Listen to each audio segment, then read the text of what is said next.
Hello, everyone. Can you guys believe it? Yapping on a Sunday and a short on a Sunday. It's a Christmas miracle. Tell your friends. It's revolutionary. Actually, you know what? I'm gonna do a little thing. Let's see. When was the last Sunday new short?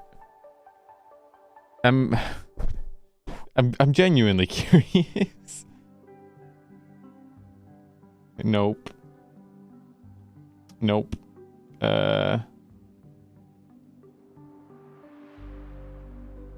Nope. Nope. Nope.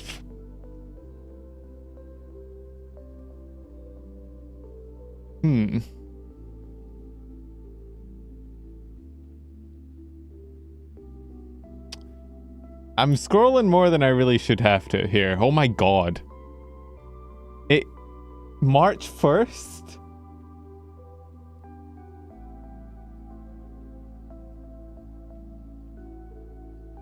It's been 4 months.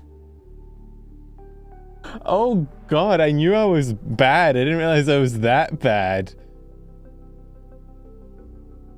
Jesus Christ. That's insane. It's been like 4 months since I last streamed the yapping and did the short on the Sunday. Fucking hell.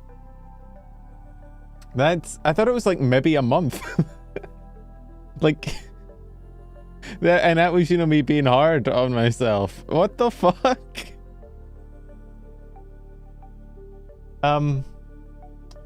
So that's my bad, for sure. Yeah,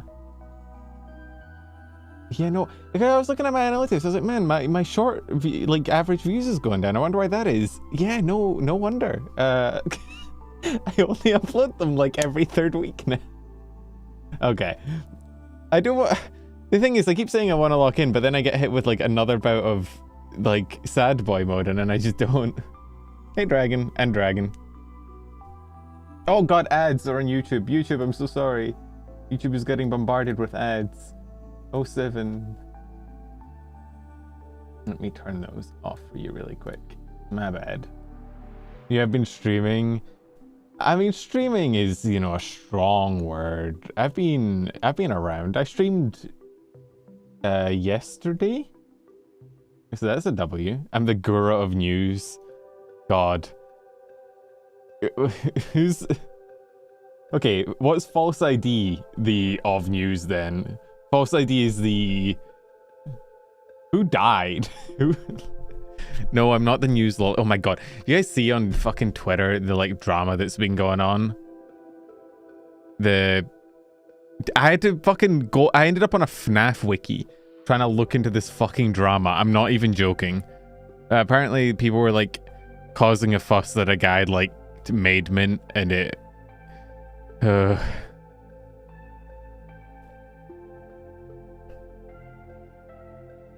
you wanna okay, how about before we do anything today, what if we make a schedule for the week before I even get into it?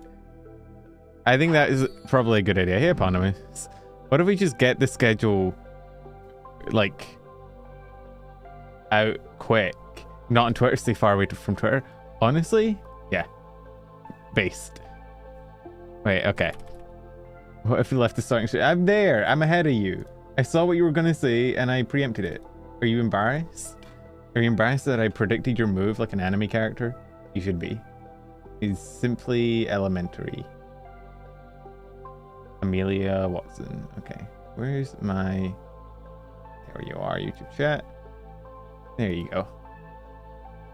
Hello, everybody. So, we want to keep playing Dark Souls. We want to play more Dead Space.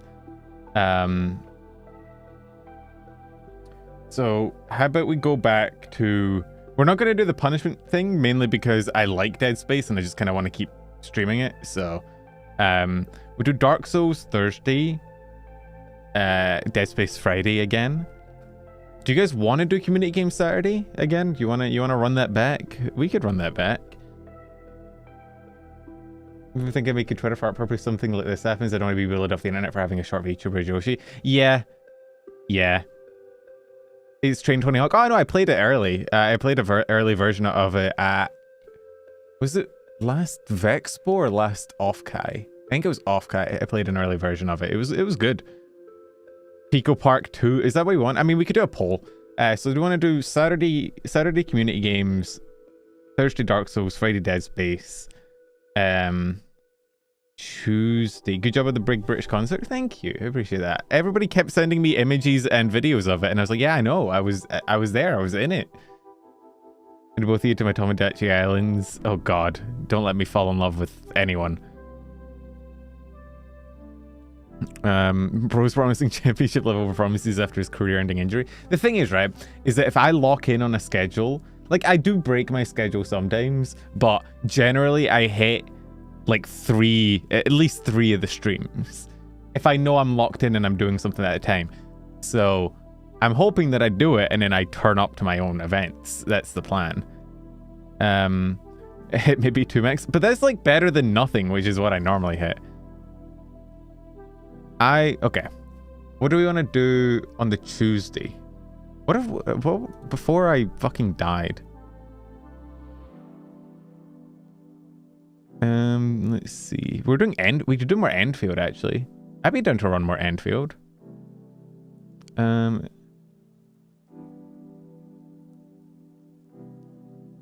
Yeah. Honestly, unless there's another game that we want to play. Dench Attack. Dench Attack is pretty sweet. How much is it though?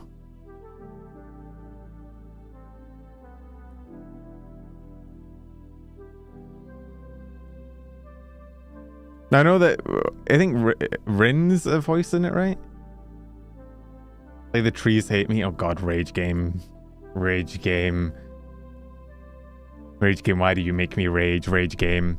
Dench Attack is awesome. My Kamiyoshi's in it. Dude, it was cool. I got to play it early at one of the conventions and it seemed pretty neat. And it has like all the announcers and it was cool. Ren, RT, Shiori, Iris, Limes. Yeah, there's a lot of VTubers in it.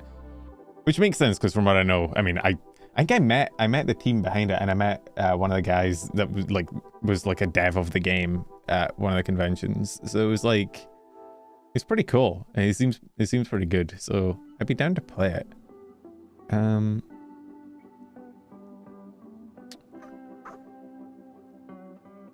Sitting here patiently waiting for more Enfield streams. You got me hooked on Australia now, but I don't want to play it. Okay, we'll do Enfield on Tuesday then.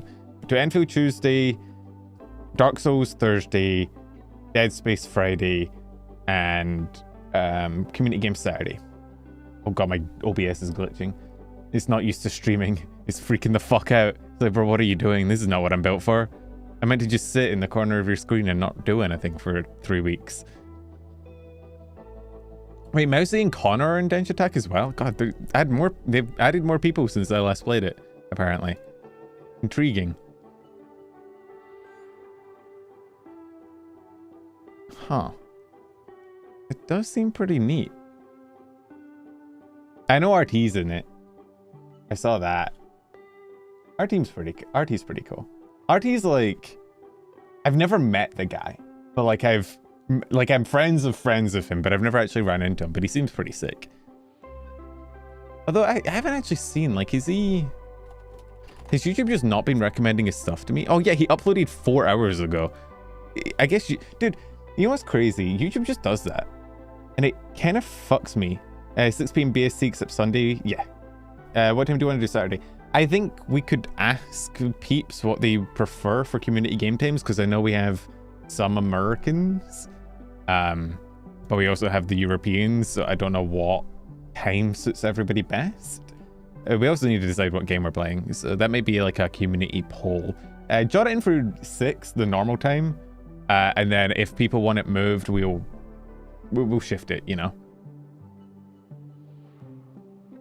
Time we had for a while was 10 p.m. People prefer that because it's normal. We can run 10 p.m. again. Little sibling loves RT with a passion. Makes me want to derail a stream one time by being me to mess with them. The thing is with RT is one of those guys that I imagine has like just a chat that you can't exist in, you know? Like you try to exist in the chat and you don't, you know? It's just too many people going by too fast. Your messages would never get picked up. But I don't know, maybe it's different. I've actively one guide RT at least. That's really funny.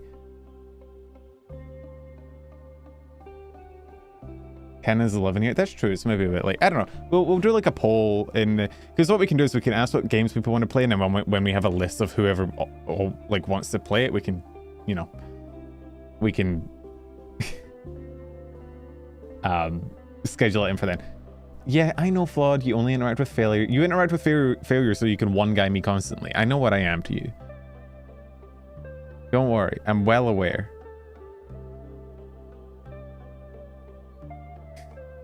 Both times were Clover Pit streams. I only streamed that once and then never again, which is kind of sad because it seemed like a game. You know, Rosette put me on to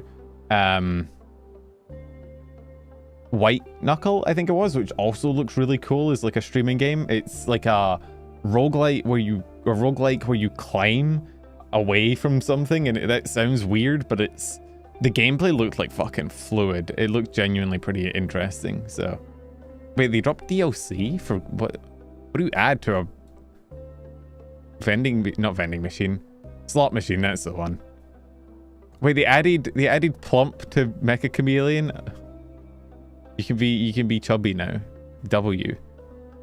Dave the Diver had a massive DLC update. Oh yeah, that game that I played. Are you allowed to play that if you're not Caucasian? What, Clover Pit? Is that... Did you hear the Mecha Chameleon? What the fuck? I did not. What happened with it? Huh? Oh yeah, we were talking about Twitter as well. How I ended up on the fucking FNAF wiki from looking up VTuber drama, which is maybe the added active malware in a mecha map. Wait, really? Hang on. Mecha, like, hang on. Okay, it's a custom map. Okay, so it's not, the devs didn't put it.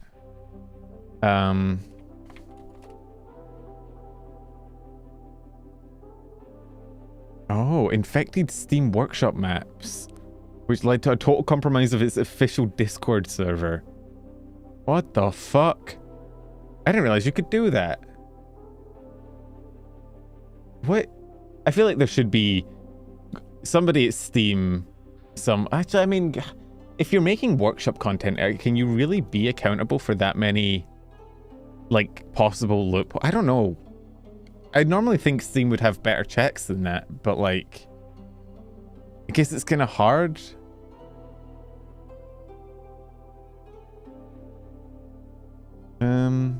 Let's see.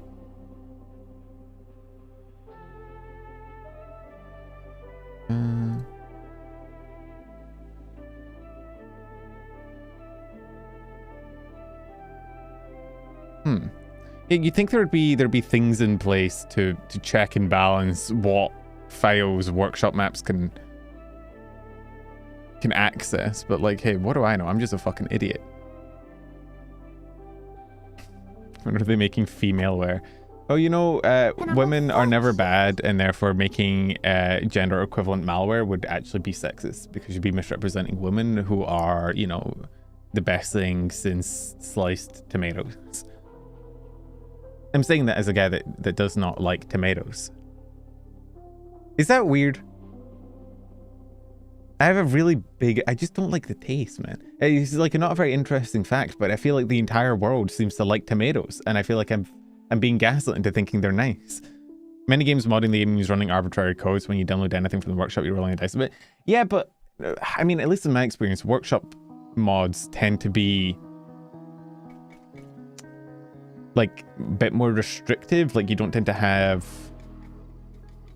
as much bullshit going on. But then that's, to be fair, I run fucking, you get RimWorld mods off of workshop, and those fuckers can do anything, so maybe not.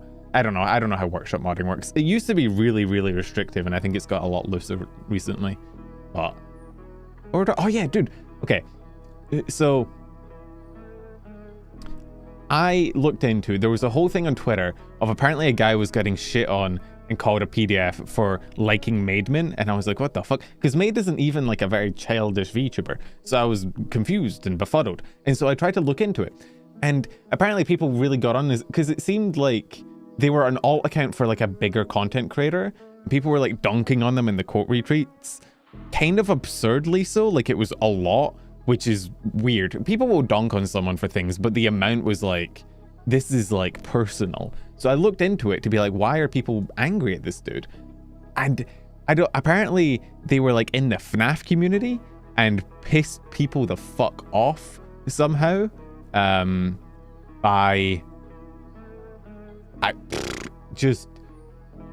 Apparently there was like a FNAF map that came out and the guy called it mid, and then people got mad that he called it mid, or no, he called it mid, and people started sending death threats to like the guy that made the map, and then when he was asked to comment on it, he didn't like, you know, not condone. What's the opposite of condone?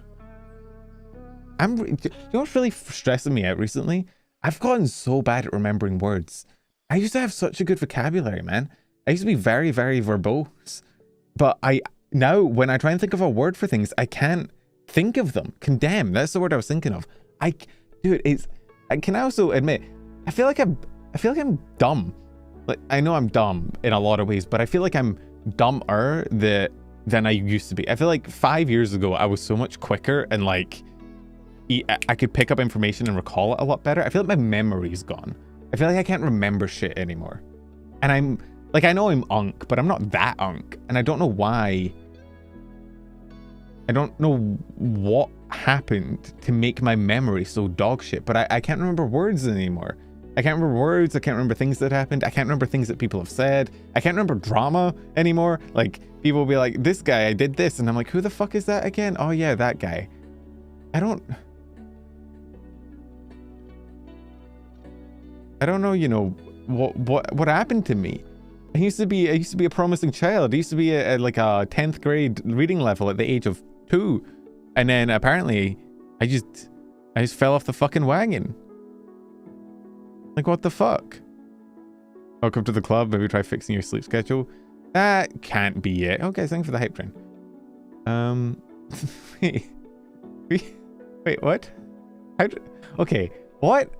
Wait. Okay. Flawed resubbed. And that was enough to start a hype train. This doesn't seem like a real number, but I guess the system doesn't lie. How's it going? Holy shit, 40 minutes is insane. Hey Mark, how's off guy, dude? Are you at a hotel? Also, yeah, 40 months is great. That's 3 and a bit years. I did get a notification on my like channel dashboard that was like, hey, happy 4-year birthday. And I was like, what the fuck? I've been doing this shit for 4 years. 40 minutes? Oh, 40 months. Hey guys, thank you for the 40-minute subscription. You're real loyal. You honestly, I wouldn't be here without you guys sticking around for minutes at a time. It's commendable, revolutionary, awe-inspiring. Bro, thanks for the 40 seconds. To be fair, that is what. Have you seen like Kai Cenat stream when he's doing a subathon? Like, and he's like, guys, it's a power hour. Yo, Ada, thank you for the 5 gifty, dude. Let's go hype train, everybody. Yippee. It was really funny though. Flawed did a resub, and 4 minutes later the hype train started off of nothing. And I was like, what the fuck? We just have like a ghost hype train. I'm imagining the Merc resub came through on the hype train end before it came through on the notification end, which how the fuck does that work? It's always my sleep that freaks me over. When I sleep too little, I just can't talk normally. That, and also, I mean, for me, I've always had the issue of like being on stream, I think drops my IQ by about 40 points. I don't know what it is, man. When I'm off stream, yo, Error, thank you for the follow. When I'm off stream and I'm like yapping to myself and I'm going on my long internal monologues about random bullshit that doesn't matter, I can fucking go, bro. I can yap. I can send it. But then when I have to get on stream and talk, my brain is like, what if you had 3 thoughts per sometimes? Guys, I can unlock a random emote. Oh, wait, I think I have all the random emotes. Oh, wait. Oh wait, no, I can't do it because the hype train's still going. I see. I don't know how Twitch works. I watch number for the bimbofication. But I'm not even getting hot is the thing. I'm not even getting like massive hongalong monga donga dongs, you know? I'm only getting the dumb, which feels like a bad trade-off. PC did not like not being used for 3 days. Dude, okay. No, that's real. I know Merc's gone, but I do actually want to rant about this. What the fuck is the cause of that? Right? Because I'm not the only one that's noticed this. You would think that if you turn off your PC, it shouldn't really matter how long you turn it off for, unless it's like, you know, months or years where like rust could get in or dust. But unironically, I've like had a PC work fine. I've turned it off, went away for like a week, came back, and it's not worked. And I'm like, what the fuck happened in 1 week? Fuck you. No, son, but here's quadruple what YouTube gives you per stream. Archon, thank you for the super chat. Good to see you too, dude. That is, quadruple is generous. I think that's more than quadruple what YouTube gives me per stream, but don't worry about it. I appreciate your faith in my YouTube earning abilities. Yeah, no, I think that gnomes might be, mine works fine, had it off for over a week thanks to the weather. I think little goblins come in and unplug shit when you're not looking. That's my theory. And I'm sticking to it. 500 stream revenues. What were we talking about? We're talking about... Oh, I got to the FNAF wiki. I didn't actually end up finding out what the drama was. It's one of those things, I didn't include it in my short because it seems like one of those stupid dramas, and I think it is, and so I didn't talk about it. So I didn't need to look it up. I was more just like genuinely curious because it seemed like so many people fucking hated this guy, and I was like, why? And I looked it up and I was, you know, none the wiser as to why. Perhaps you need to yap to more real people outside the stream, maybe touch some grass. And they see that like I'm critically low on grass at all times, and so that's kind of that is honestly like an ableist medication to diagnose me with. Check with your lawyers. You're getting sued for libel. Dude, do you guys see the cover thing with HoloLive where they're making the guy that has been like a guy that was spreading like harassment and slander pay $9 grand per post. From what I heard, apparently people are calling Fiznoma a PDF for like a mint. Yeah, but I looked it up. Apparently Mint is lolly, which is weird because she's not. I looked it up and apparently the guy got in trouble with the FNAF community. So I think what it is really is like FNAF people or people outside the VTuber community finding a guy that they already hate because apparently he's already like really, really disliked and just using the Mint thing to attack him because they don't like him. But it is still stupid. Here's the thing. I have noticed this. Twitter and like anime, like the anime community is very, very sensitive about like lolly content. If you even hint that you're like, I don't really think lolly content is cool. People are like, oh, so you want us to die? And then you get shit on. Dude, people were shitting on Connor from Trash Taste, or, you know, from Iron Mouse. I saw on Twitter for vaguely disliking that, you know, it wasn't even dislike, he was like, just said that Joey and Garnt's little figurine they had of Sagiri from Eromanga Sensei, which is a child, he said that was kind of weird, and people were like, wow, this guy, he speaks of media literacy and engaging with media, but then, curious, he doesn't like the lolicon anime. And he's like, well, that seems fair. Dude, lolly people on Twitter are insane. It's mental. Guys, I unlocked an emote. You guys want to see it? You guys want to see my emote? What the fuck is that? Oh, it's a woman. Makes sense. I've never seen one before. Choo choo. They are a different. It's so weird, man. And every time I see like a debate about it, they always act so like, dude. People were talking about like Mushoku Tensei and how like Rudeus is actually a redeemed character and he actually gets better and he's actually a good guy by the end of it. And it's like, motherfucker, he like assaulted a child. He assaulted his cousin when she was 9 and he was like 30 something years old. What the fuck are you talking about? It's mental, man. The Diddy Tensei debates going on are ridiculous. Oh, wait, do I have any juice? I've been meaning to go out and get like juice or I've been drinking water, which is actually probably good for me. But honestly, I fucked up my face earlier. I burnt the fuck out of my face, which is really fucking stupid. I'm aware. It was so fucking dumb. It was literally just I was cooking and I just like, I was cooking in a pot, and I decided to fill the pot and let it bubble, and then I just dumped my like carrots in and just plopped them in way for the amount of water in, way too much, and the water like splashed up and it hit like the right side of my face on my cheek, and it burnt the fuck out of my face, man. Not like, it's not, I didn't go to the hospital or anything, so let me like not exaggerate. I'm not like in danger, but it hurts like a bitch, man. I don't really want to go out with like a massive burn on my face, or people are going to assume I'm on like meth. So we're decided to become the most boring MHA character. Todoroki's not the most boring MHA character. Most boring MHA character is that guy that like eats sugar and gets strong, who has never been relevant in any arc ever. You ever think about that for My Hero? Dude, they were really ambitious with My Hero. They were like, yeah, we're going to have 20 people per classroom. So we're going to have 40 students. We're going to have 2 teachers along with the other faculty, so like 45. And we're also going to have all the villains and then all the pro heroes. We're going to have a roster of like, probably near 100 people. How many of them are going to matter? 2, maybe 3. It's kind of, dude, they were like, oh, dude, I did get myself some Capri Suns, because I do love them. The issue is that when I get Capri Suns, they don't last very long because I drink them all like immediately, you know? It is like the curse of raw. I don't know what the hydrate redeem actually does. Oh, it makes me drink normally. I just let people just say it on YouTube because YouTube doesn't let you do like channel point redeems. But on Twitch, it's normally like an indication for the streamer to chug. But then, yeah, I drank all my... I guess I could go get water. I have Milo there. My sister got me Milo.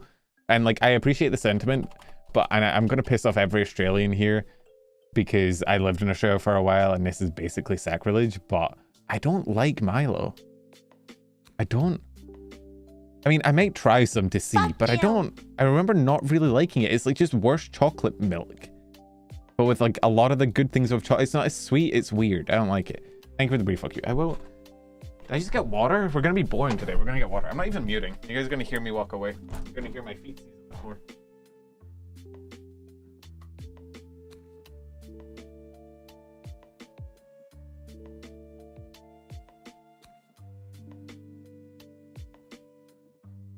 Got my water. What? Oh, chicken. Oh. Milo's just chalky milk. Basically, I mean, yeah, but I remember not really liking it. It's like a weird taste. Chocolate flavored malted powder is, you put it in hot water and then you get like a drink. I could go make some and like, actually, you know what? I'm gonna go boil the kettle. We're gonna have Milo on stream. We're testing new things today. Testing.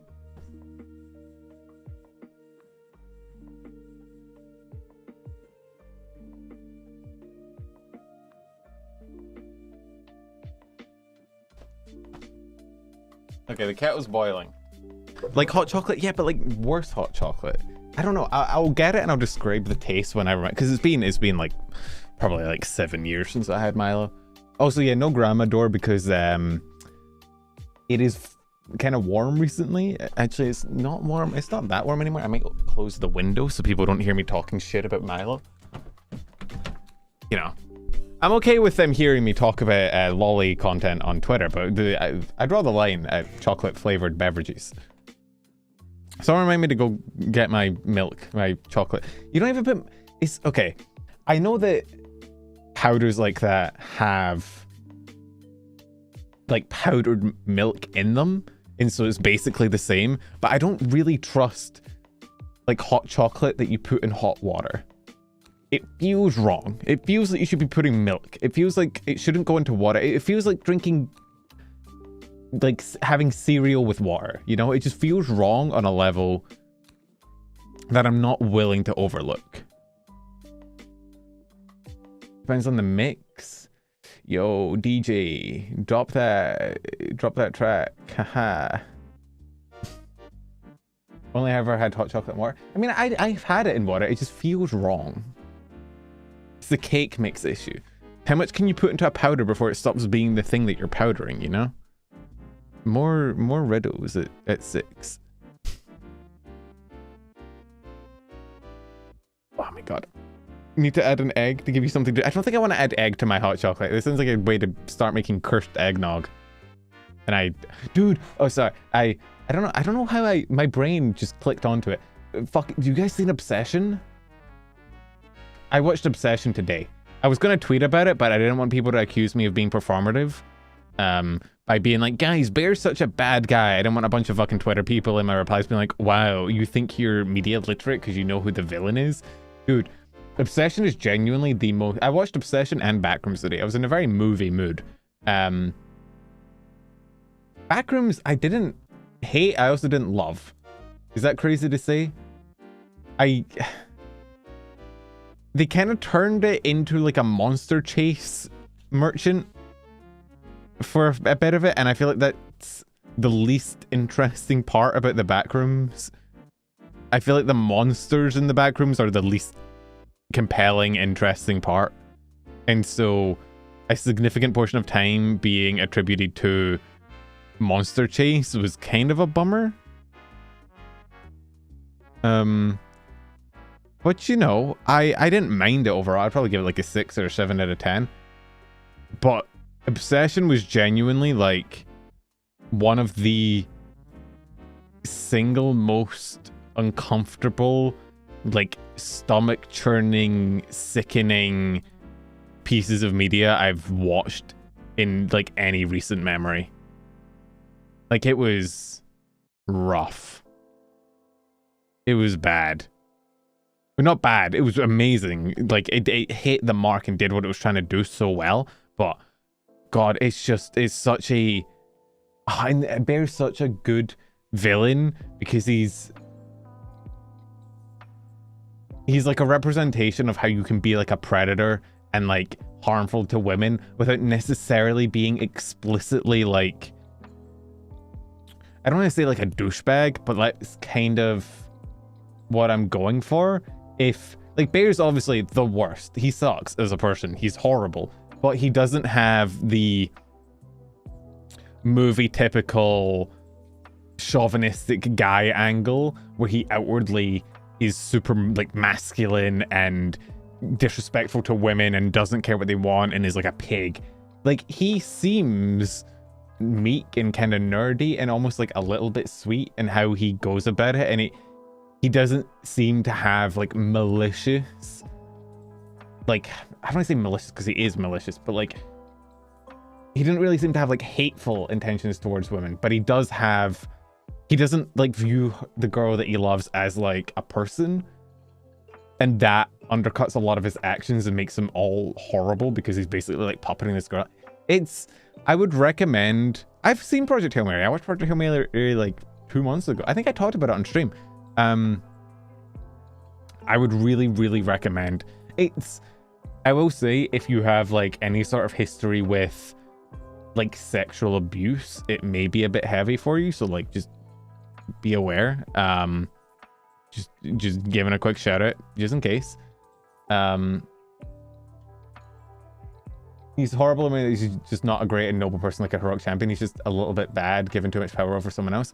He's a little bit bad, and then also completely unwilling to do what needs to be done. Like, I will say, up until Bear, like, even the making of the wish on Bear's part, to me, is...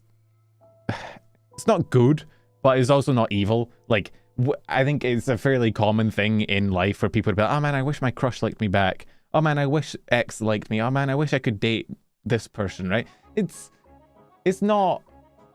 we're not going to be getting in depth in the trigger warning. I'm not going to go into detail on it because I don't want to fucking freak anyone out. But, you know, it's not like he knew that he was going to do fucking voodoo magic when he snapped that branch, you know? So I think at that point, he's still okay. The issue is that even after the fact, when he becomes aware that she is... Like, he is effectively drugged her, right? He's taken her out of her right mind. She's not consenting, really. He's like manipulated her mind. And at that point, he should have went, this is fucked up. I've essentially like charisma checked, fucking mind controlled this girl. I need to find a way to fix this immediately and not touch her in any way. I think that's what a reasonable person would do. But he doesn't, because he's so... It is like a depiction of like how I think a lot of like nice guys see themselves, where he finally, you know, quote unquote gets the girl and doesn't actually care about her or her autonomy or what she wants. And so he's just like, I won, who cares? And I think that is a very dangerous type of guy that can be undercut sometimes by the very stereotypical like douchebaggy man who's like, huh, women, I fucking hate women. Very human, very childish way to be flawed in, which anyone very reasonably could be, and he can't seem to find a way to grow from it, because why would he need to when he has what he wanted? It's, I will say, the flaw of like wanting a girl to like you back and not really being willing to accept it is fine. I do think that they're like, he is evil. Like, the moment he becomes aware that she's not in her right mind, he should have immediately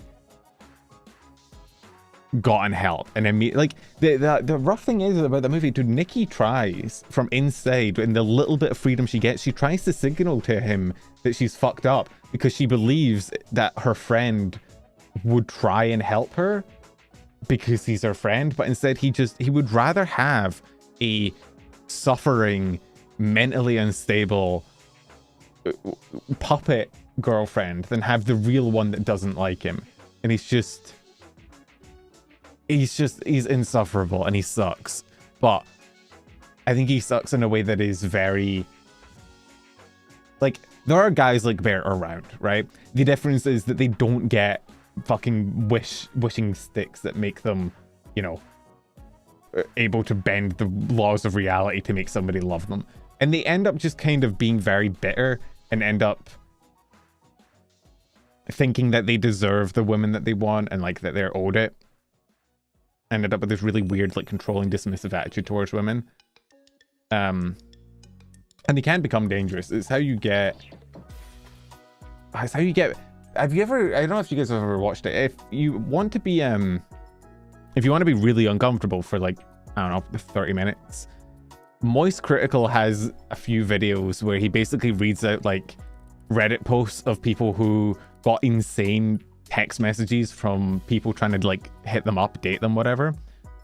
And some of them are fucking mental. There was one I remember of a guy who is like DMing a girl that they just like worked together briefly a few years ago.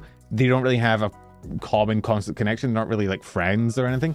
And he like hits her up and he's like, it is time. I'm ready for you to quit your job and come run away with me. Come live with me. I can provide everything. And he starts like listing out all the monetary ways that he can benefit her and be like, you can come live with me in my house and you can give birth to my children and raise them and be a house mom and I can provide everything because I'm so financially stable. And it's like, there are guys out there that think of women like that. They just like, yeah, you're a thing. I need to just add to my life. And I click the little box and now you're in there and now I get to have you. And you don't have any autonomy of your own. You only exist to be like my thing. It's crazy. But they don't normally come out because normally they don't end up with power. And therefore it becomes not super apparent that they're around. But then you give them a bit of power, like a fucking wishing willow that can bend reality. And all of a sudden you're like, oh no, you're a monster. Oh fuck. But yeah, dude, the way that they did... Why is my OBS flickering so much? The fuck? The way that they had Nikki move in that movie, where like she like walks backwards at one point, it's genuinely one of the most distressing ways I've ever seen a human like move. It is terrifying. It was like she was walking backwards, but like faster than you really should be able to walk backwards, and like in a weird gait that didn't make sense. Dude, there's shit there. And this kind of is tied into what I said about backrooms of me not really liking like monsters and chase scenes. But I think that there's so much that can be done with just like human horror. Like if you can just like make a human move in like a slightly weird way, like make them move like a little bit faster than they should, or make their like strides a little bit longer, or make their limbs a little bit weirder and longer, like you can make a very, very deeply unsettling effect on the audience by doing that, compared to having like a 8 foot tall monster demon. I've always thought my biggest, the horror movies that affect me the most, the ones that like keep me up at night, are not they're not like the monster ones, because the monster ones are always kind of, I don't know, my rule of thumb has always been, if you can replace the villain of a movie with a bear and it basically ends up the same, I don't think it's particularly scary, right? Like, yeah, Slenderman coming into my house and trying to kill me is terrifying, but you could also replace Slenderman with just like an angry bear, and if you did that, it would be like about as scary. It's still a thing in my house trying to kill me, you know? And I think if you do that again, it takes the fear out of it, because it's just like, oh, this is a thing that wants to kill me. It's not like it's terror if it happened to you, but if it's in a movie, I can just be like, well, you know, I don't have a bear in my house, so like, why do I care?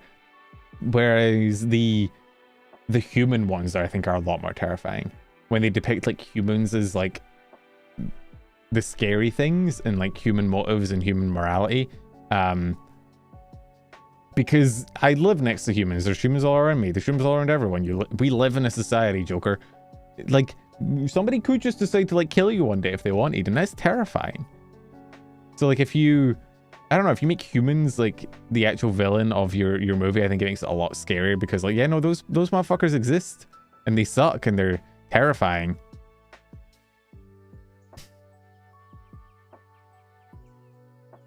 I know, but it's just, I don't know. Humans are scary in a way that I think like entities are not. I think something about human intellect and human, you know,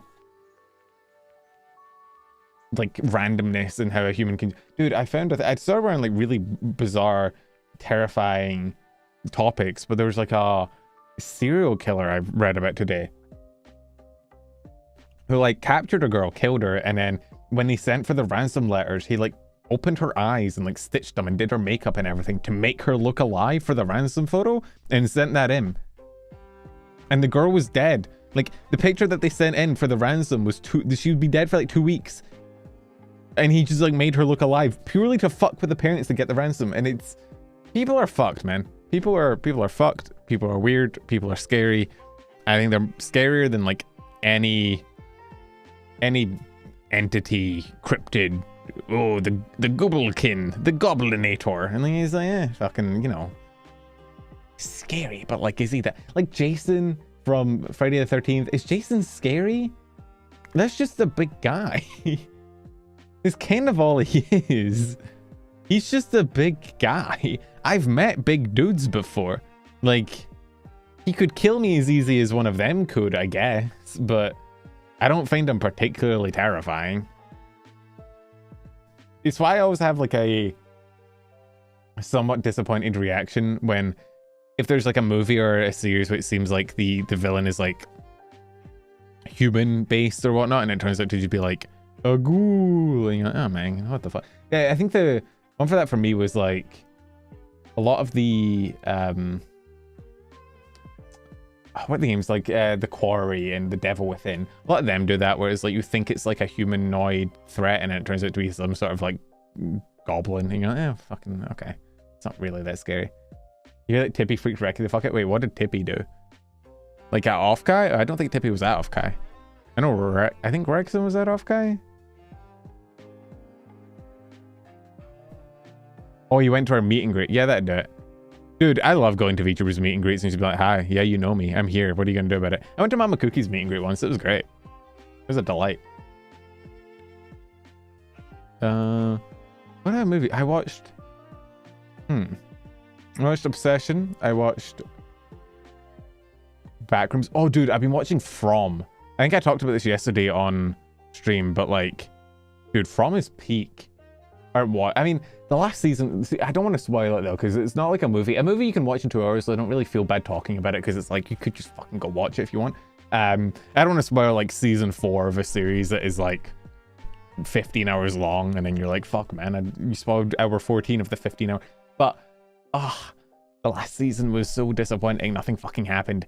Dude, so many questions and no answers, and I need answers. You say, okay, thank you for the follow. No, not the follow. Thank you for the stream streak. But yeah, I've been very, like, media pilled. I'm a media pilled film cell. I've been watching a lot of things, like shows and movies and whatnot. I've been having a good time. I'm in my content consumption era, which is good because I'm not in my content production era, that's for fucking sure. Although maybe that'll turn around this week, you know? Maybe I'll get back in the saddle. And by saddle, I mean my gaming chair. I mean, hey, the first time in, what did we say, 4 months that I've actually done the news and streamed on a Sunday? That's so fucking crazy. That's still insane to me that it's been that long. That's nuts. Oh, dude, the kettle. Oh, I'd have to reheat it if I go through it. Okay, hang on. I'm gonna go turn on my kettle again. Actually, it might still be hot enough that I can make it. Give me 2 seconds. We're almost at ad roll anyway, so like I'm just gonna run ads so Twitch doesn't get ads, and then let's run 60 seconds of ads. Hang on, I'm gonna go see if my kettle's ready.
So, strike one against the Milo. The top of the carton was covered in fucking that really thin, like, aluminum foil that they used to cover things. And in popping it open to get the Milo out, I sliced my fucking finger. And it's one of those... You ever cut yourself on a can? Probably, right? I mean, fucking... You don't get through life without, like, at one point or other accidentally touching the can lid and fucking cutting your finger. It's one of those cuts that's like not that painful, not that big, but you know this motherfucker's gonna bleed for like 30 minutes. I don't know why that happens. Is it just because it goes deep? Is that it? Like it's just one of those cuts where it's like it's not actually that big of a deal. It doesn't hurt. But I know this fucking thing's gonna be bleeding for like the next half an hour. It's gonna piss me off. It reminds me, I think I've told that story before of fucking, the time my light bulb exploded and I had like the haunting happen where I was like, my house was haunted, everything, my light bulb exploded, my switches didn't work, there was somebody at my door, like all that stuff. And I was convinced that I was going through a paranormal activity. Yeah. I had a similar thing in that where I basically, I think I've told that story before, right? Right? Because if not, I'm going to sound like an insane person. You call it Catholic pest control? It was, so, I'm trying to remember what it was. My parents, oh god, the story's so old that it's hard to remember. My parents basically had left me alone for the night, which was, like, I was still, like, I mean, I was old enough. I was like 19 probably. They were out for the weekend, so I had the house to myself for the weekend. I'm up in the middle of the night, and I remember when my parents say that they're leaving, they're like, remember to lock the door, because we're going to be leaving, and you're going to have to lock the door behind us, and make sure everything's latched, because you're being left alone over the weekend, and we don't want somebody to break in and, like, murder you. And I was like, sure, fine. At like 3 o'clock in the morning, which is the scariest hour, by the way, officially, like, mathematically proven, at 3 a.m., I don't know if I think I was just lying in bed. I think I was asleep. I woke up and I just immediately like sprang into my head. I was like, I didn't lock the door. The door's just open, not like unlocked. And I was like, that's probably not good. I live out in the middle of nowhere. I live basically, back then we lived on this big plot of land. It wasn't our land. I'm not rich. It was just land owned by somebody, and we had a house on it, because I made it cheaper. So there was no lights around. It was just woods and dark, basically. So if the lights in the house weren't on, you couldn't see shit. And I woke up. I was like, fuck, the door's unlocked. I need to go lock it in case, like, I don't know, a goblin comes to my door. I flip the light switch of my room on. It fucking explodes. And when I say explodes, I don't mean like it pops like a normal light bulb. I've had that happen. You turn it on, the light goes off, it's fizzled out. No, this fucker genuinely, like, it shatters. Like, it shatters outwards. All over my fucking bed and all over me and the floor. And now I'm standing in fucking light bulb glass and I can't see because obviously when the light bulb exploded, the fuse for the house went, so all the lights went out. So I'm in pitch fucking blackness surrounded by glass at 3 a.m. with my door unlocked, and I'm like, this is how the beginning of, like, Scream happens, right? I'm the guy at the beginning of Scream, the dumb motherfucker that gets killed first to show everybody, like, ooh, the goblin, he's coming for you. I'm that guy. So I'm like, fuck, whatever. I realize I basically have, you know, I have a few choices. I can go outside into the outside, into the woods area, try, like, find the circuit box that is outside the house, flip it to get the lights back on so that I can fucking see to get to the front door to lock the door. But I can't do that until the light bulb is out the socket, obviously, because it's still in the socket, it's just exploded. So I need to get the light bulb out of the light so that I can turn the lights back on in the house. I also need to be able to walk without cutting my feet open, which means finding my shoes, which I can't do because it's dark. So I have to, like, awkwardly lean over, use, like, the fabric of my body to cover to, like, grab my phone, and then I have to use that to find my shoes. And then in the dark, I have to basically, like, angle my phone up into the light bulb to get so that I can unscrew it. I reach up, there's no, for some reason they didn't design this light bulb with, like, a metal bit that you can turn. So I'm just turning the actual light bulb itself that's already shattered, so it's weak. And as I turn it, the rest of the fucking light bulb shatters in my hand.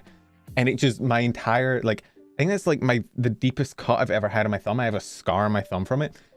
But my entire hand just gets cut and bloody. So now, I'm stood on my bed, right? It's 3 o'clock in the morning. It's pitch fucking black. I'm surrounded by glass, and then my hand is bleeding, like, profusely. Like the kind of bleeding where I'm like, oh, this may actually be dangerous. That's so much blood. I'm in a situation where it's like, what do I do now? I have one hand, the light bulb's still in the fucking socket, the door's still unlocked. what the fuck do I do?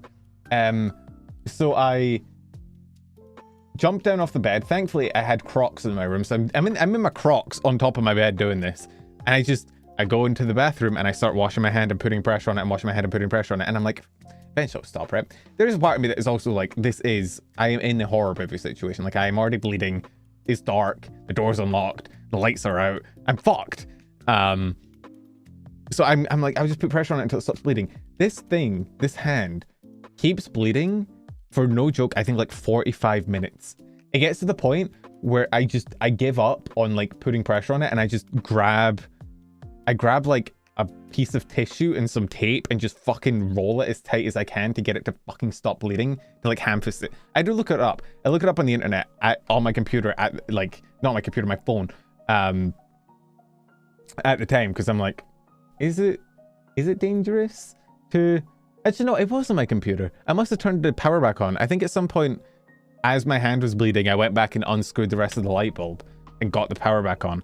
But I looked it up and I was like, how, you know, how long can you bleed? But like, if a cut hasn't clotted within, how long is that bad? And it was like, I think it said like 30 minutes, and it had been like an hour at this point, and I took the bandage off that I'd put on it, and it was still bleeding, and I was like, ooh, I might have to like call the urgent care people. But then it was like 3 a.m. and I'm in the middle of nowhere. I'm watching the house. I'm by myself, so I just kind of don't. And I'm like, fuck it, you know, it'll probably be fine. And it was. Nothing bad happened. So I locked the door. I got the light bulb out, turned the lights back on. It was all fine. But it was genuinely one of those moments where I'm like, this is my horror movie moment. Also, I have my Milo here. My fingers also stopped bleeding, which is quicker than I thought it'd be. Okay, let's taste the Milo. It's hot. See, it's just, it does the thing, you know, when something is like X flavored, like chocolate flavored, banana flavored, and it doesn't have enough of the flavor to really be that, and so it ends up being just some kind of, it is like worse than if it didn't taste like it at all. Does that make sense? Like, if it just tasted like nothing, it would be better, because being vaguely kind of chocolatey is almost worse, because it's like, it's not chocolatey enough. I don't know how to describe this taste. What does Milo taste? I do see the kind of idiocy in Googling what does Milo taste like while I'm actively drinking Milo, but it's hard to describe. It's like, every time, you know, Americans all describe Iron Brew as bubblegum flavored. And after hearing that, I don't disagree. Which is like, what you want is Horlicks? No, my favorite drink is the Galaxy chocolate, hot chocolate powder. My mom for my birthday one day got me like a kilogram of that, like a massive fucking tub. Genuinely, it was so good. I drank that shit for like a month. I love Galaxy chocolate. It's my favorite kind of chocolate, and the hot chocolates. Can't beat Ovaltine. Oh, dude, Ovaltine's the worst. It goes like hot chocolate, then there's like a massive gap, and then it's Milo, and then there's like a massive gap, and then there's Ovaltine. Ovaltine is like the poor man's Milo. Like, Ovaltine is the poor man's Milo, and Milo is the poor man's hot chocolate. You're like a poor man.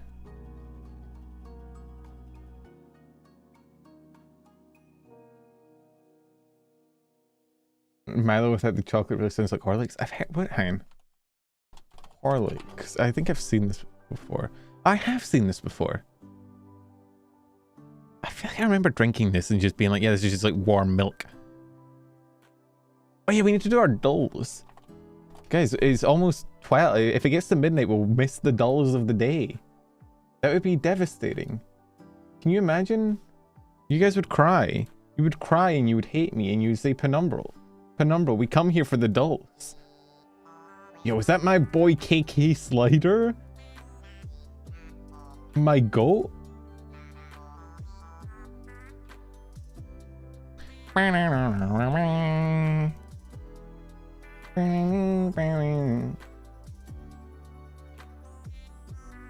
Okay. Penumbral, we come here for the dulls. I'll hate you forever if we don't dull. Okay, we're diddling. Oh wait, no. Okay, clearly, as always, is it zoomed in enough? Yeah, it's fine. You guys can read. Penis. Oh, the double penis gambit. We're looking at like something PE maybe. maybe like a cape crepe. That gets us 2 E slots. Okay. BR Brait. Crate, no. Oh wait, it's PE. Drape. Okay, no. Grape. Yeah. Okay, try penis again. For the, you know what? I think it was lying to me. I think the 5th time it will be penis. Do you guys remember that time it was Pshaw and everybody on the internet lost their fucking mind? Can we do Horsel? We can do it. I will have no idea what I'm doing. I didn't play Uma Musume. Okay. Scotch Mist. Oh my god, these all suck. Solid food. Gas station. Okay, liquid and plasma? Yeah. States of matter. What? Excuse me?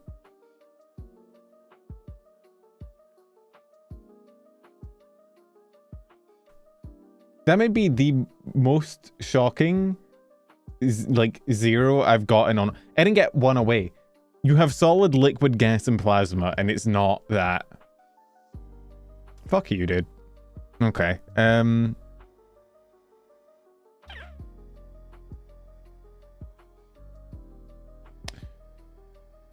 April showers. Crawling in my screen. Carapace crawling. Things an insect does.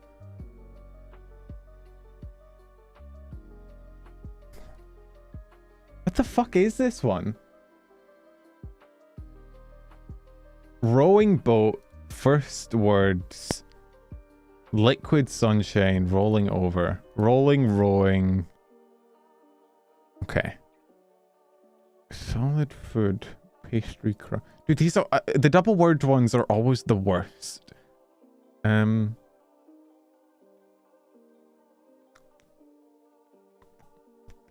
What is liquid sunshine? Liquid sunshine means something. I mean, I think liquid sunshine's a drink, isn't it?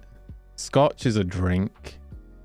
I think one of these is going to be like cocktails, but I don't know cocktails enough to know them.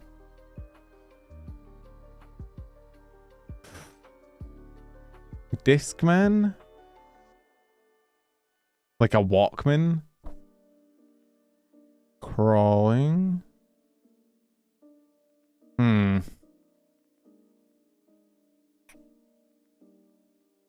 Car apace? Truck?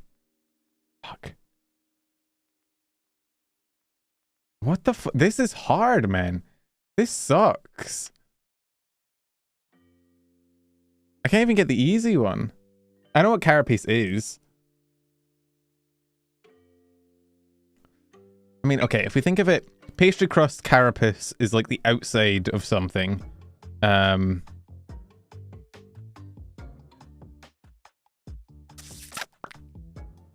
It's like the crunchy outside of a thing. April showers are wet weather. Okay. Solid food is like a thing to do with babies. Crawling is a thing to do with babies. Rolling over is the thing to do with babies. First words is a thing to do with babies. Okay, we got that one. Baby milestones. I think liquid sunshine is an alcohol.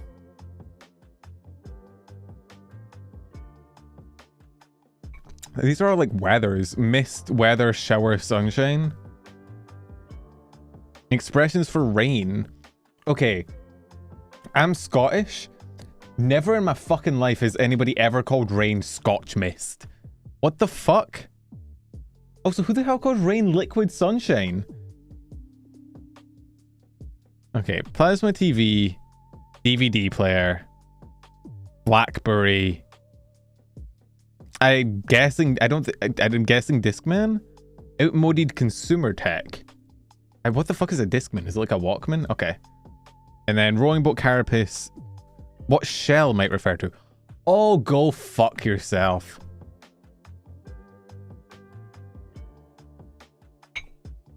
What the fuck? Who refers to a rowing boat as a shell? Fuck you, dude.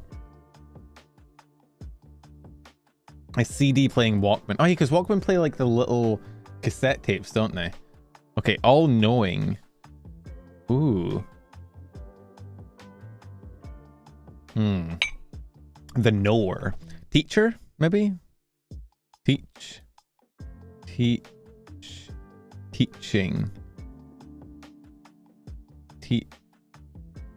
I feel like it's got to be teaching something, right? Teaching. It could be something teaching.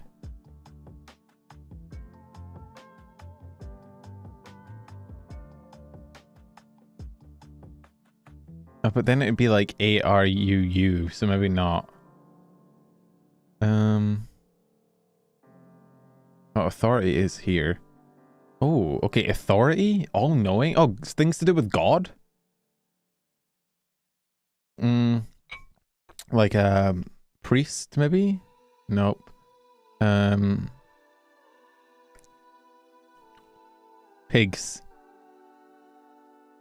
It'd be cross for sure if it was things to do with God.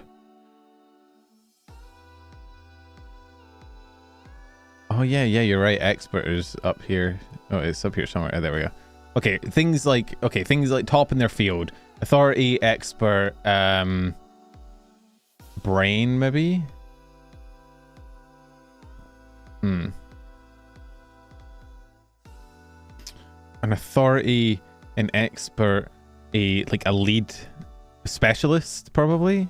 Like a medical specialist? Yeah.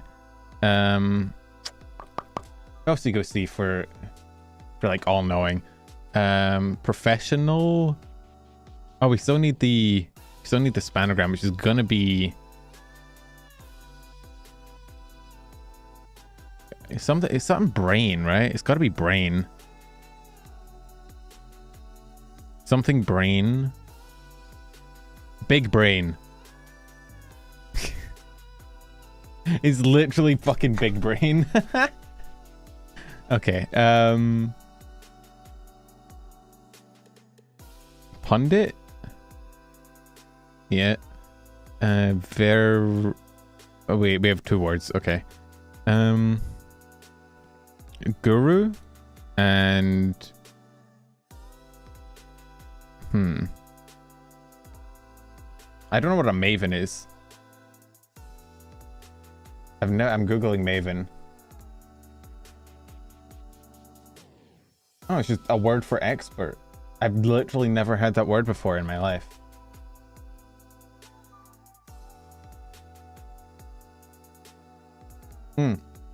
Pundit is the thing they do on the news, right? I think that's what they hear. Is when it's like a speaker, like a. I think like Neil deGrasse Tyson would probably be one. I think maybe. Okay. Horsel. Wordle, but the word is always horse. Okay, it's probably penis, right? It's not letting me type. Do I have to manually type? I have to manually type. This is the worst thing you've ever done to me. Also zoomed the fuck out. Okay, it's not penis. What about chode?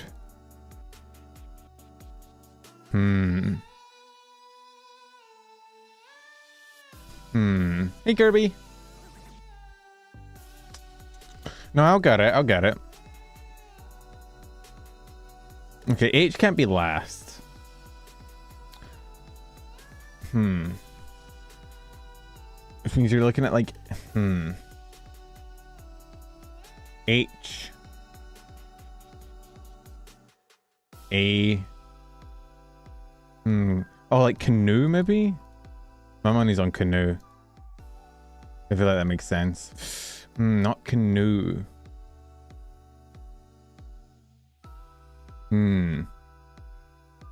House. Is a good... Oh.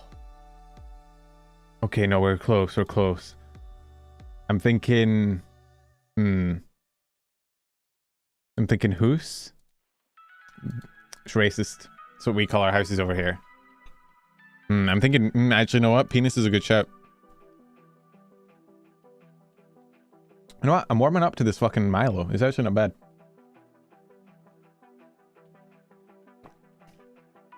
I was wrong about you, Milo.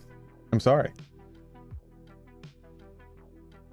You still did slice my fucking finger open, though, so I'm still mad. I guess we'll never know. It's so sad. You gotta post the result on Twitter? No, absolutely not. I would never embarrass myself on twitter.com. It's illegal. What other dills do we know? Oh, we need to do the VTubable. Okay. Free at Cookie Box.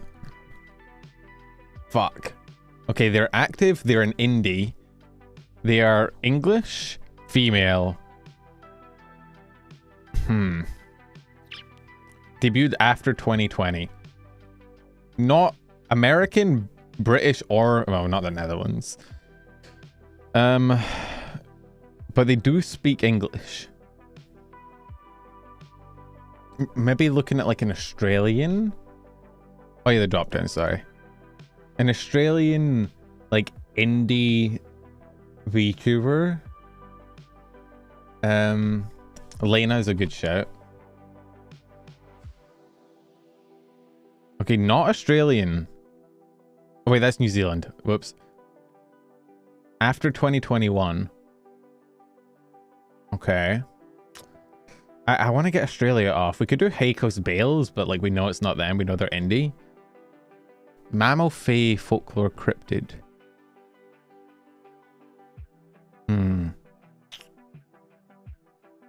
Could be Canadian. I mean, we could do Doki Bird. I think Doki Bird debuted before that, but it will give us...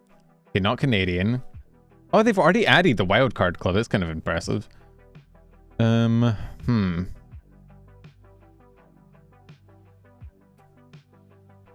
I wanna get Australia. I can't think who's like an Australian indie girl.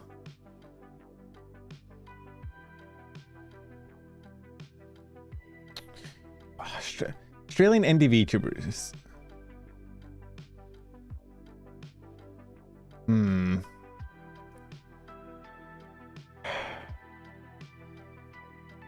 I should know this. I should know Australians. I know there's Creepy, but Creepy wasn't on here last time I checked. Nope.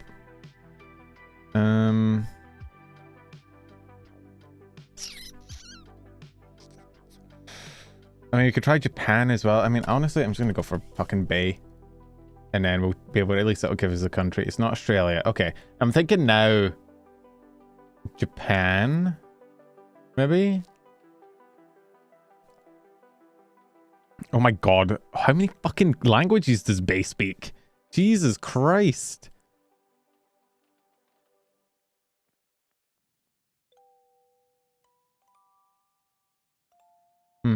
Here is like close to whatever this is, kind of. What nationality? I'm like Japan, maybe? No, what's the fucking name? No, L is America. I don't know why I thought L was in Japan. I think I saw the pink hair, and assume, but no.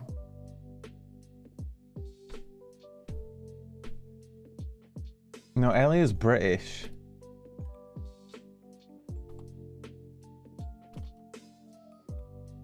It might give us... We don't... Hang on. Yeah, it just still has her as British. But the hair was close.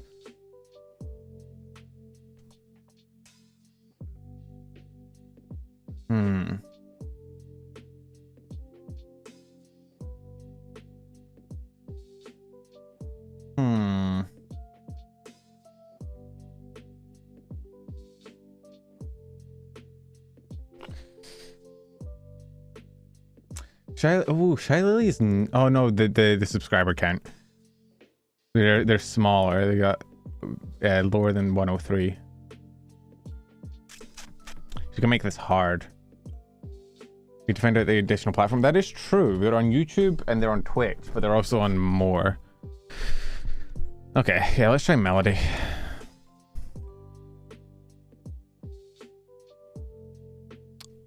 Okay. It's not other. Or it is other.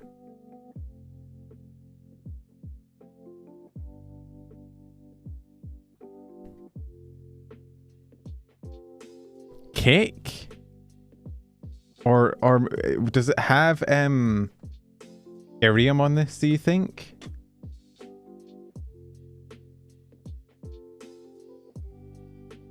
Fuck. Who the fuck? We still don't know the nationality. I have to go Japan. Okay, we need like a Japanese like cake streamer or something.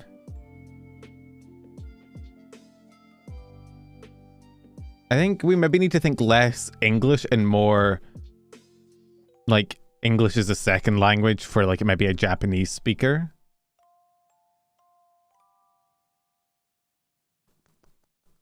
Either that or maybe like Indonesian.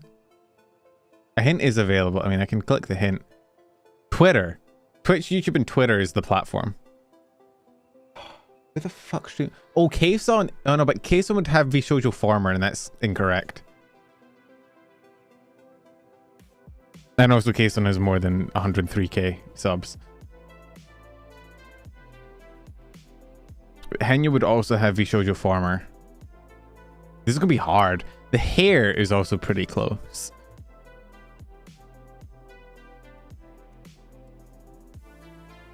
They're mammal.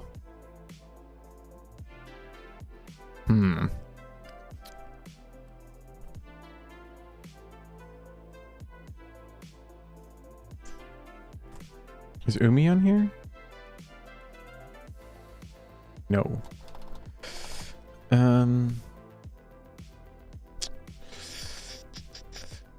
I also don't know what the other languages are.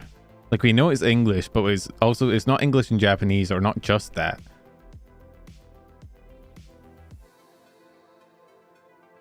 I don't know, man. I genuinely don't know. This is hard. I just gotta look in. They're pink. Fuck. I was trying to pull a Northern Lion. I just type in A and click the first pink person. I really just don't know VTubers. The thing is, I should know VTubers, and I'm apparently just slacking. They're gonna have like whitish, pinkish hair. Or maybe just white hair. White hair. What fucking nationality are they, though? Okay, I think we just need to check. We just need to check a JP VTuber. Yeah, let's just fuck it. Do you know what we're gonna do? We're gonna do Kizunai. Just fuck it. It's not Japanese, and they don't speak Japanese.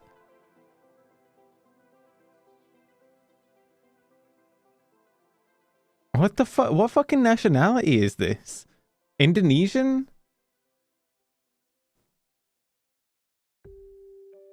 Yeah, like Filipino, or is it gonna be like one of the like European places? H.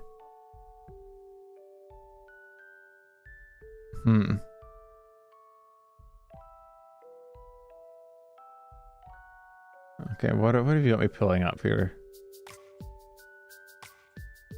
Oh, is this all the standee auctions for Offkai? Yeah, I've seen these. These are pretty cool.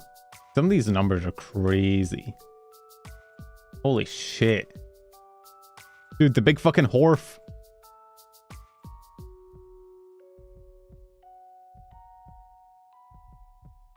It's pretty sweet.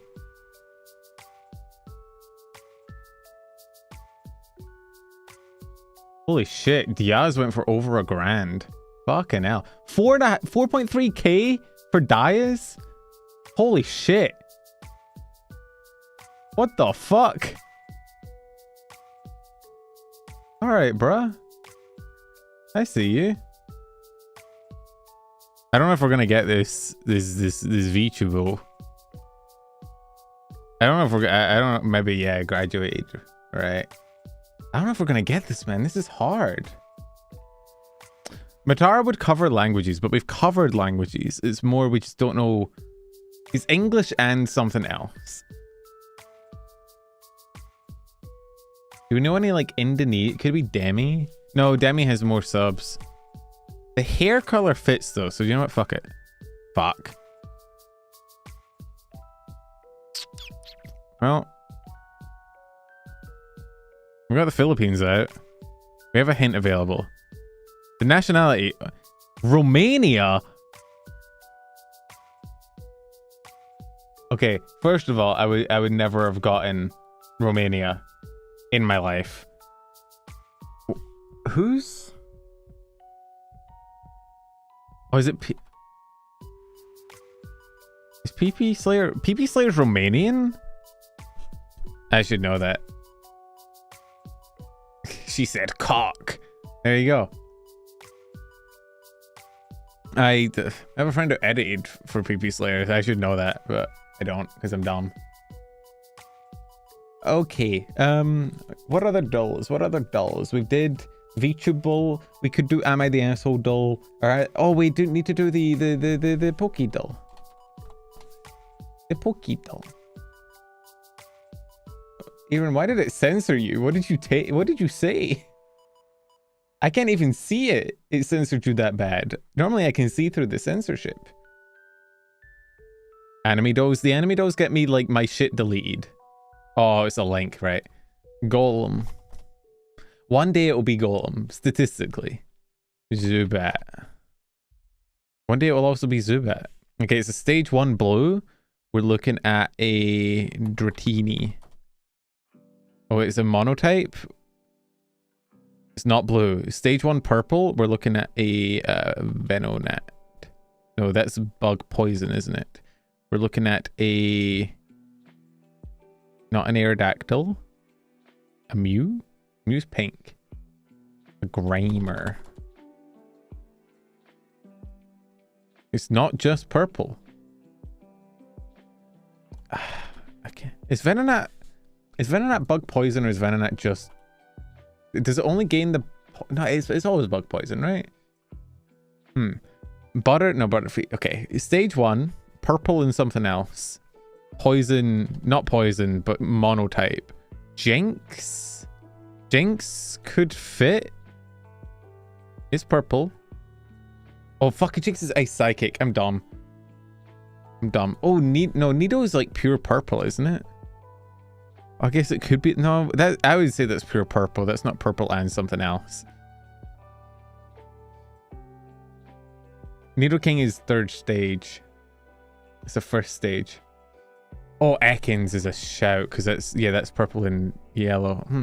Oh, it's poison though. We've already outrode poison. Ah. Okay, what other types are there that could be like this color? It's not gonna be rock. Oh wait, Machop isn't purple. Machoke is purple. Can't be Ekans. Most purple is poison. Think of fish. Oh, Shelter. No, is Shelter water ice already? Or is it just water? I think it gets ice only in Cloyster, right? What? Oh. He's done it. He's done it. You don't have to compliment me too bad. I know I'm the best. That's a victory bell. Or is that a weeping bell? That actually looks more like a weeping bell. Or does it? Yeah. Fuck. I should have trusted my gut. Yeah, why he built like that? Who did that to my man? So each of his heads. Oh, Dodrio. Fuck. Oh wait, no, it's his actually. Never mind. I saw multiple heads and I was like, yeah, it's a Dodrio. Clearly, is that a Cloyster? Did they do Cloyster and Shelter? Okay, no, that's a star. Yeah. He said it with such confidence. I know, I only read the multiple heads thing and I was like, yeah, I got it. You know what? Just for today, we're doing the Naruto doll because sometimes I get a treat for myself. We're gonna do Naruto Uzumaki. He's like the best character ever. Male Konoha. Not a Jinchuriki after prologue. Ninjutsu. Okay. We're looking at like a Either like a Rock Lee or a Mike Guy, maybe.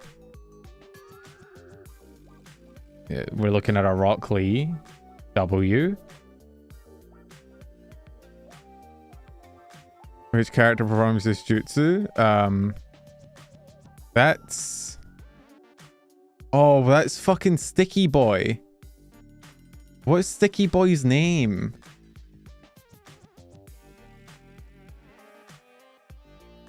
Wait, is that Moo? It's not Moo. Is it happening to Naruto? Is that the Sticky Boy? It's Sage Mode Naruto, and that's a lot of clones. Is this Kaguya? It is Kaguya. It's the only time I remember that many fucking, like, QB cloak Naruto's fighting off at once. You have to taste and control my power. You're nothing more than a mere fragment of my hatred. That sounds like a fucking Sasuke thing to say. Fuck. The Gaara?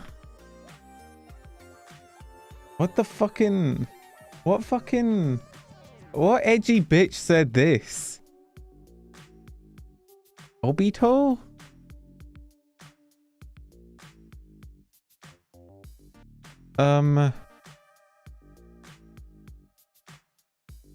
Fucking...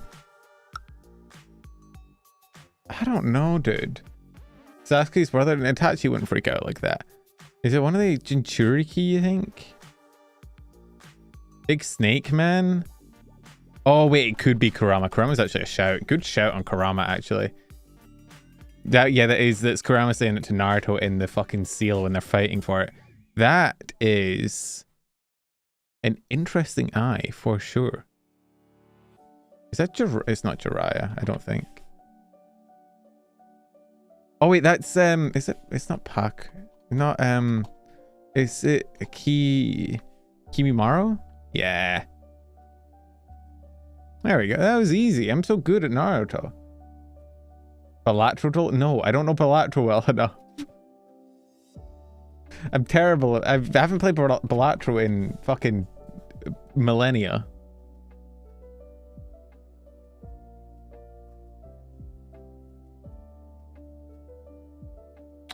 Let's see. Am I the asshole doll? Here we go. Daily challenge. We are eventually going to get to the end of these because I don't think they update automatically, which means we're going to cycle through every story that exists, and I think it's funny. Okay. Am I the asshole for never inviting the one girl on our team for happy hour? Probably. I, 23M, work in finance and have frequent happy hours with the rest of the people around my age and rank of my team. I'm not necessarily the one to organize it, but it's pretty much everyone in that category except one person who's the only girl our age on their team. We invited her once, but she didn't really fit in. We mostly talk about girls and stuff like that, you know. And she doesn't really fit well with us, so we stopped inviting her when we all hang out. I genuinely am friends with the guys on my team, though. Anyway, I mentioned this to my girlfriend, and she said I was perpetuating an old boys club by not inviting the one girl, and that saying cultural fit was the issue was just an excuse. I feel like I've said all that needs to be said in the story, so tell me if I'm the asshole, but I can answer any questions for clarification if need be.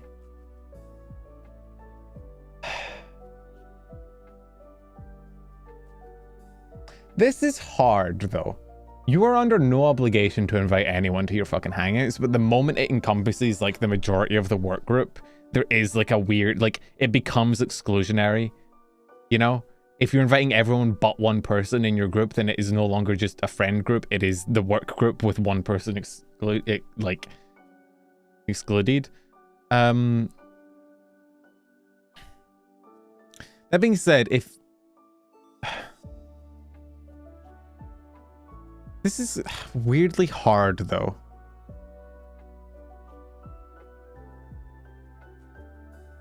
So the reason I'm saying it is...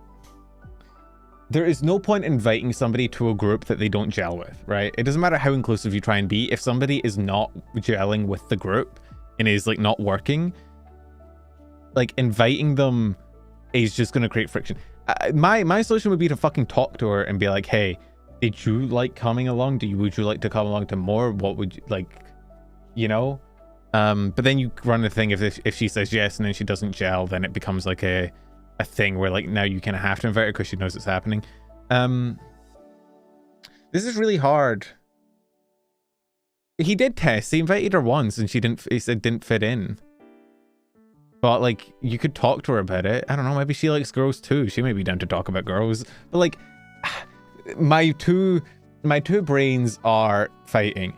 On one hand, I'm of the opinion you don't really need to actively include anyone in anything. Like, you don't really owe them that. Like, if you have your friend group, you don't really need to reach out and include other people in it, like if you're comfortable. But if it's taking place in a workplace where you are inviting everyone else in the workplace, but not this one girl, then you are like deliberately not inviting her, which makes it suck. He's worried he won't be able to be misogynistic in front of her. That's not necessarily true. The thing is that guys can be like that. There are guys that don't want girls around because they don't want to be fucking assholes and they feel bad. They feel like accountable because there's a girl around. But there are times where you just want to be around the boys, right? Like there are times where you don't necessarily want, like it's the same for girls. There are times that girls want to just be around each other and they don't necessarily want like a guy hanging around them, right? It's fine, it's normal, it happens. It's just that it's a frequent outing that is including the entire workplace but not one girl. Subtext who's like, we talk about girls and she doesn't objectify girls and that makes it awkward for us to objectify girls. Yeah, that seems about right. The thing is, like, that's hard though, right?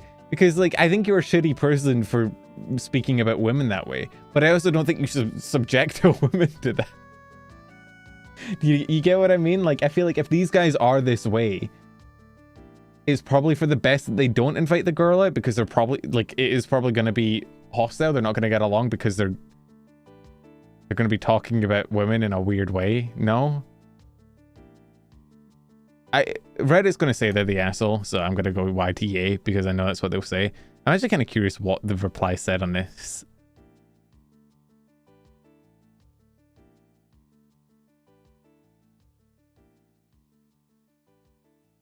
Sounds like all the guys in your team are assholes too. This totally creates an atmosphere where females don't feel like part of the team. Also, it's common for the men you work with to talk about then it is a toxic workplace and you need to change. Fuck, it's hard though, right? Can you do that? Can you paint... I get if you're talking about it in the workplace, but like surely if you're doing it... Wait, okay, am I misunderstanding? What is happy hour? I thought happy hour was just like after work you go out and drink, right?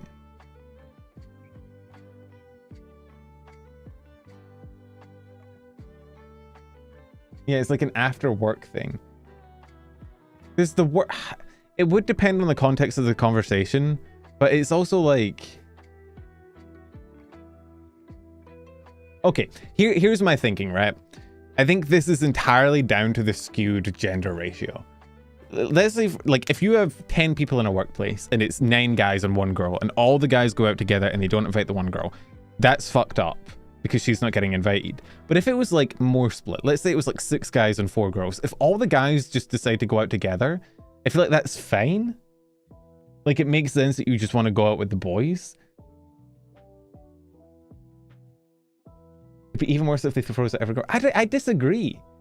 I think it's like it's not in the workplace. They're hanging out with their boys after work. I think, I don't know, that makes sense. Like in my friend group in uni, you had guys and girls together, but there was definitely like, there was the guy group and there was the girl group, and the guy group hung out a lot more together. You can't really separate those things legally, but it's not a legal thing. This isn't a work environment. This isn't like a workplace thing. This is just after work, they're going out together. So this isn't like a legal workplace thing. It is a like after hours socializing thing. And that's what I was asking, is like how...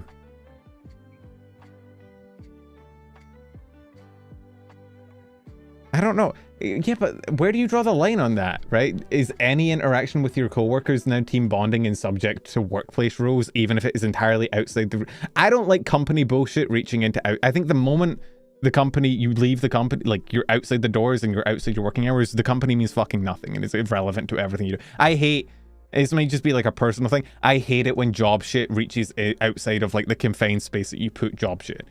Like, it is within that 9 to 5 or 8 to 5 or whatever, and inside that building. The moment it leaves either the hours or the confines, I do not give a shit.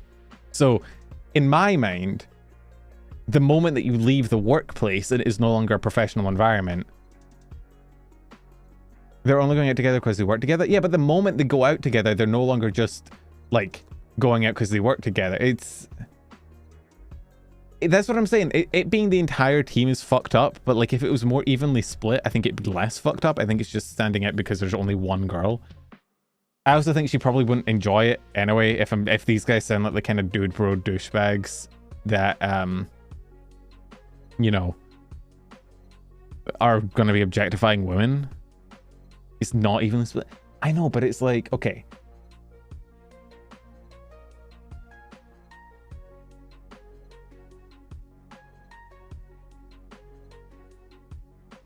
Oh, okay. Here's my thing. I don't think the girl is probably good. I mean, my thing would be to... they invited the girl and she didn't fit. And it feels like you're inviting a girl into a very guys, bro environment. Right?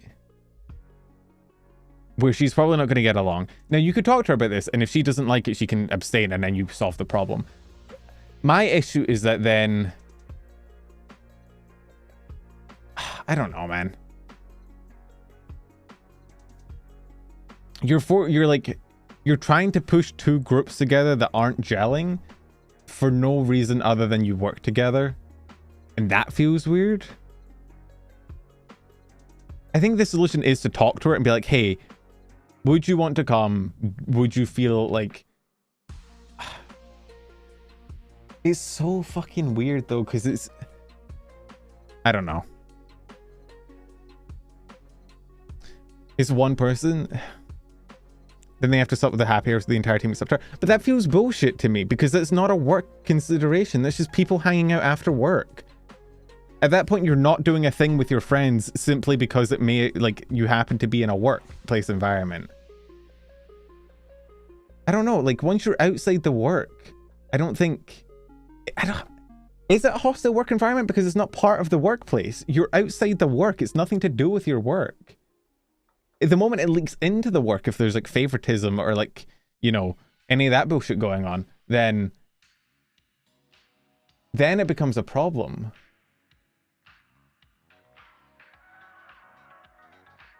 This one sucks. I hate it. I feel like I'm in the minority, but...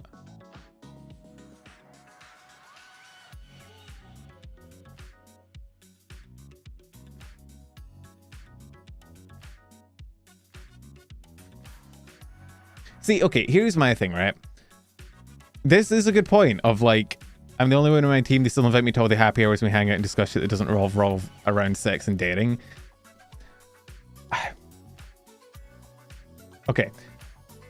The point I'm trying to make that I'm probably not like conveying well enough is that it feels like it's like an unstoppable force, immovable object, right? You have this group of dude bros that are going to be talking about fucking girls and sex and guy shit, and they're going to be dumbasses, right? And you have this woman who's probably not going to want to be involved in that because it's not going to be particularly riveting conversation, right? So you're kind of, in the interest of fairness, you're trying to like put that girl in that group that she's probably not going to enjoy. And he said that she didn't really fit with the group the first time around. So your solutions are either the guys in their own private time and hanging out together need to act differently and be differently to accommodate the girl. And I can tell you from experience that whenever a group has to change their behaviors to accommodate one person, they just end up excluding that person in other ways anyway, right?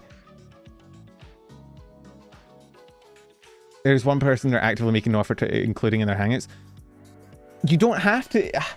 I don't know. This may be a work culture thing that I'm not getting because I've never really worked in like an office environment with like a team of people that I have to be close to.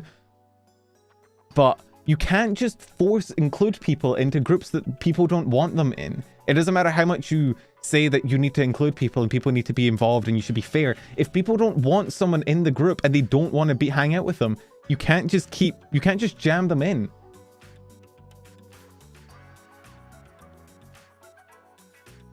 You can't exclude them. You can, though, is the thing. And that's what they're doing. And if you don't, like, she's going to be excluded either way. It's just the thing, unfortunately. And, like, unless it becomes, like, an HR problem and, like, a professional thing where you can actively say, from, like, a professional disciplinarian standpoint, that things need to change because it's making a hostile workplace environment, in which case that's an HR. That's entirely out of the hands of Reddit. But you can't force people to be inclusive of someone that they don't want to be inclusive of. It doesn't work. There's a kid in my high school. This is the closest comparison I can think of. There was a kid in my high school that was he like sat with our group. And he hung around and he was cool and he was chill for the most part. But he had this thing where his parents read every message that went through his phone, right? And he would, in every group chat that we were in with him, he would keep texting and be like, hey guys, can you not swear or discuss these kind of topics because my parents are going to read through it and they don't like reading that stuff. And what ended up happening is, like, the group didn't go, yeah, sure, that's fine. We'll change how we behave. We'll change what we're like to include you. We just made a separate fucking group chat without a minute. Now, is that fucked up? Kind of. But that's just how group dynamics tend to work, is that if you have one person that isn't fitting in and is making every other person in the group bend to accommodate them, they're just going to end up splintering off to do their own shit without them. And if you try and force it, there's just going to be resentment and they're going to end up with more hostility.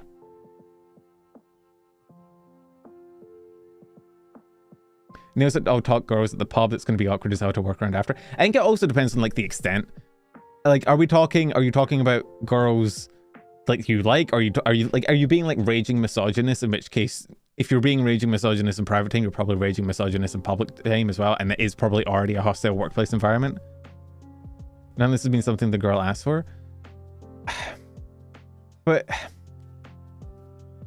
I mean, that's what we're saying, right? Like, you should just talk to her and ask if she wants to come along. If she wants to come along, then it becomes a different situation. The easiest thing would be to ask her, and if she says no, then it's fine. Everything works out.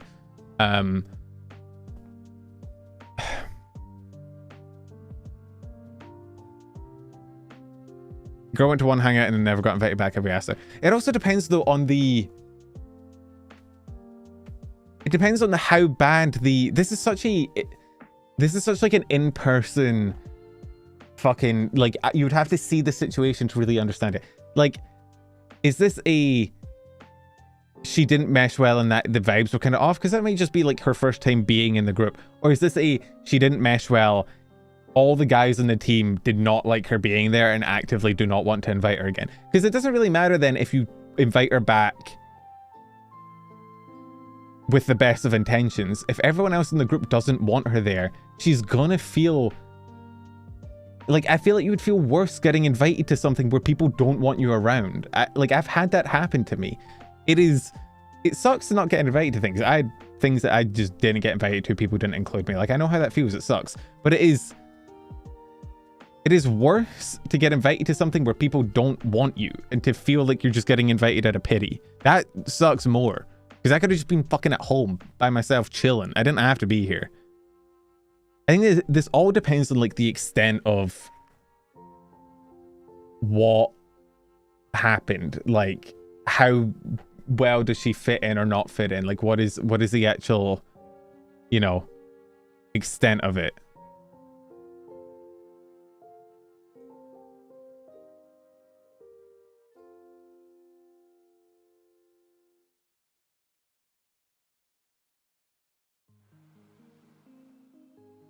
Group wanted to not make her uncomfortable. Nobody asked if she wanted to come. No, the group, apparently she doesn't fit in. So they stopped inviting her. That's all they said. So it depends on the extent of that. Like, what does not fit in mean? I don't know. I'm generally of the opinion that, like, trying to forcibly have a group where everybody is, like, welcome, but people don't like each other, it just never ends well. Like, if people don't like somebody, that's it. Like, but again, this is such a personal thing. You'd have to be in this situation. Now, if I'm in this situation, I wouldn't be, because I don't befriend guys who act like this. I'm trying to like put myself in the shoes of a dude bro.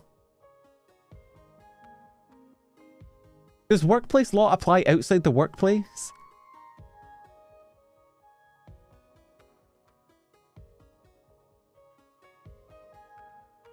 I don't know. I'm not experienced enough in like office environment, and I'm trying to like put myself in the shoe like of a guy, because once I hit uni, gender dynamics kind of fell by the wayside.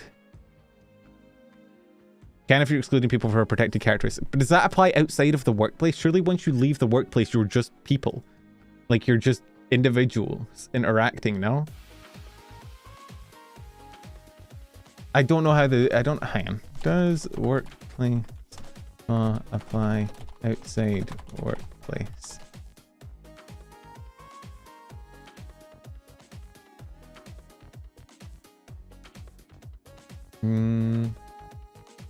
There's not really. It says it like all work trips and company events are remote work, but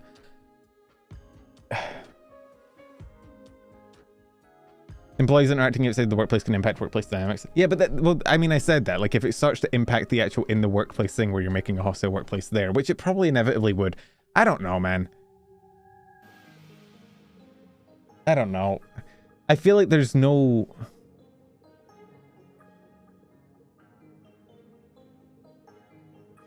This is a no-win situation where I feel like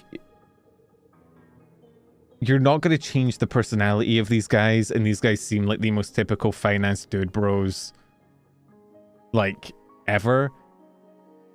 When everyone your age is buddy-buddy and just sitting there alone, that's hostile. Okay, but what if you genuinely don't mesh with the rest of the group? Good night, Kings. Obviously, we don't know if that's the case here, right? We don't know that. Chances are this is just like a normal woman and these guys just kind of suck, right? But like, what happens if you just don't mesh well with them? What is the solution there? You can't force people to be friends. You can't force people to get along. You have a fucking conversation. What if the conversation doesn't go anywhere? Have you ever met somebody or been like in a workplace with somebody that you just don't like? Because I've had that. I've not worked in an office environment, but I've had workplaces where I just didn't like a person.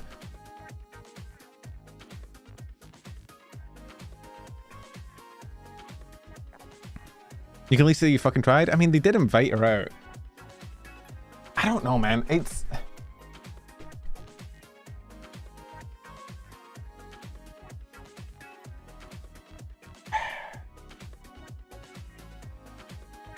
It feels like these guys are very... like, not very good people to be around anyway. Right? And so forcing like the interaction between, we've been on this is the longest single Am I the Asshole I think we've ever been on. This is insane. But like if you, I don't know, I think if you force it, you end up with like a worse vibe. But then if she never gets invited and you guys all end up being friends, then it's a bad vibe as well. But you can't force people to be friends. You've invited everyone but one person. Surely not every guy meshes as well as you imply. Have you seen finance bros? They suck. Have you talked to finance bros? They're genuinely some of the most like unpleasant people to talk to a lot of the time. Not all of them, I'm sure, but like a lot of them. Like that early mid-20s like finance dude bro. She has to work with them. If they don't like it, then that can't not affect work and opportunities. This is okay. This is actually interesting to me more than an actual like am I the asshole question, right? What do you do in that? Like, let's say hypothetically, you have a workplace like this, and there's just one person that stands out, and people don't like isn't invited to the in group. Like you have, you know, I don't know, 5 or 6 people that really get along. They're close friends, and you have one person that just doesn't, for whatever reason. You can say it's bullshit. They didn't invite her. They're not trying. Whatever. For whatever reason, you know. She's standing out, she's not being invited, right? Obviously, if that's applying in the workplace, it's discriminatory because you can't exclude somebody for being a protected class, and sex and gender are protected classes in most countries' laws, right? But what do you do when it comes to just like dynamics? Like if 5 people are friends and one person just isn't friends with anyone, what happened? You can't force, you can force people to be like professional and have, you know, manners and be kind to each other, but you can't like force friendship. right? You can't force people to get along well enough to be like legitimate friends.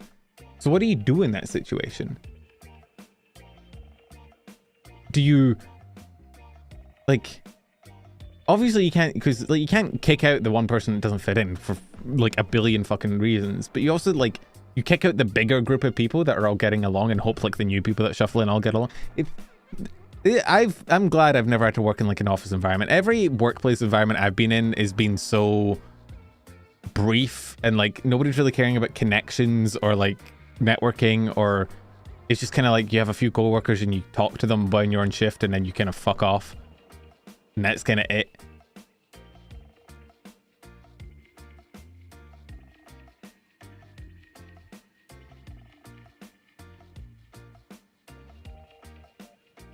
Forcing and asking people to chill out a tiny bit aren't the same. Yeah, okay, but the thing is, the question here is like, it's extending beyond just like workplace standards of like kindness and professionality and, you know, compassion and being a respectful co-worker, right? You're entering into the realm of outside hours friendship, you know, socializing friendship with people that you want to be around and socialize with.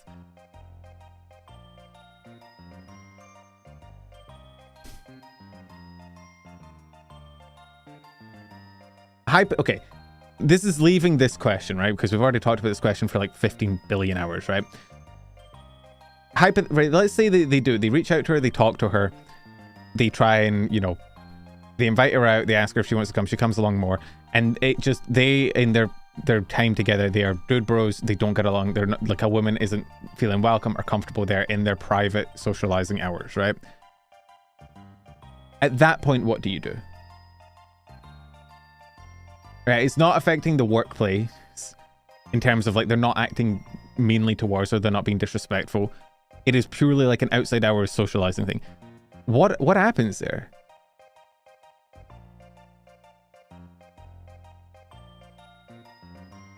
Because you can't reach outside the workplace and dictate how they act outside of work and be like, no, when you guys are in your own time socializing, you have to behave this certain way. Yes, you can. No, you can. Are you telling me that, like, if on a Saturday, all of the guys in the team, like, group DM, they're like, hey, we're meeting up at fucking Chad's house and we're going to get fucked up, that there's now, like, a workplace obligation to behave a certain way because you're all in the same team at the workplace? No, you're in your own time. Now, happy hours differently because you're leaving work and immediately going there, so it could be seen as, like, part of the workplace culture, right? But there is like a line there between like you are individuals outside of work that are also friends and you are co-workers in a workplace. In theory, that can reflect in the company. I don't like, you can mandate that they don't commit crimes, but you can't. Like, okay, if you and like 4 guys work at a company together and you decide on Saturday that you're going to meet up outside of company hours completely to just fuck around and hang out, like, there's not a corporate obligation on you to behave a certain way now because you're just people. This shit's confusing, man. Never put my ass in a fucking corporate life. 4 guys out of many, fine. Yeah, but then the workplace environment is like, the corporate obligation is following you into your private life, and I think that's fucked up. I hate that. More than anything, I hate that. I think corporations have no fucking business meddling with your private life whatsoever. I hate it. It is a visceral distaste of mine anytime people act like your job should have any fucking authority over what you do in your private time.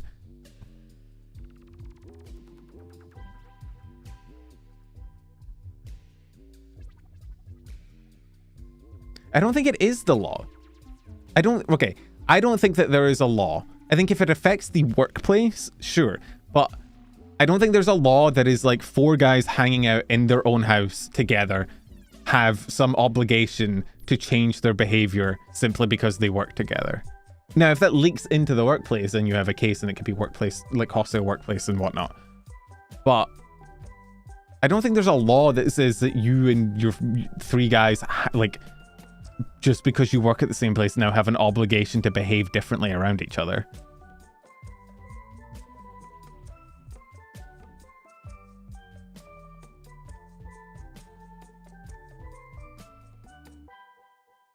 Or at the very least, it shouldn't. And also, like, there would be no way to prove it. Like, what are you going to do? Prove that they hung out together on a Saturday night and be like, okay, what were you talking about? How were you acting?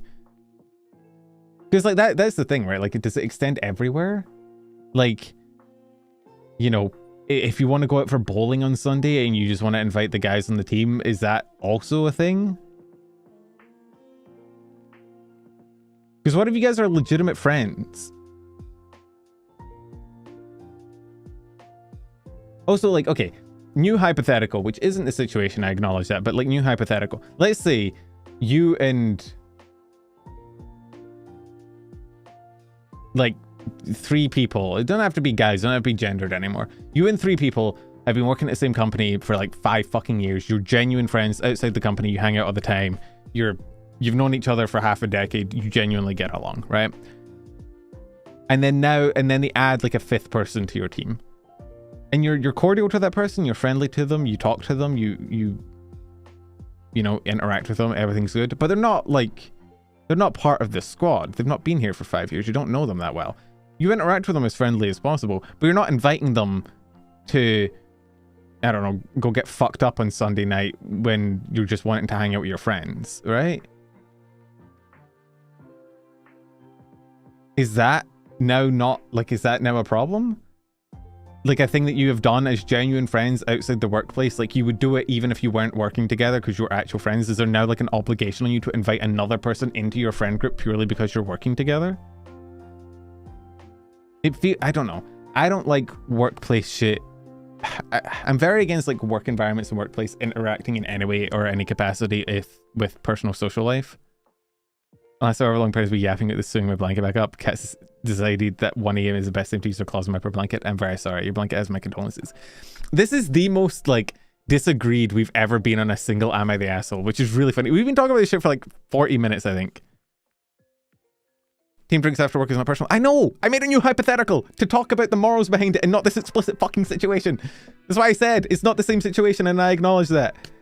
Is this a new situation that we're talking about? Because it's vaguely similar morals, but under different perspective, unless we can get to the moral quandary at it all. It's different, but like it tackles similar issues.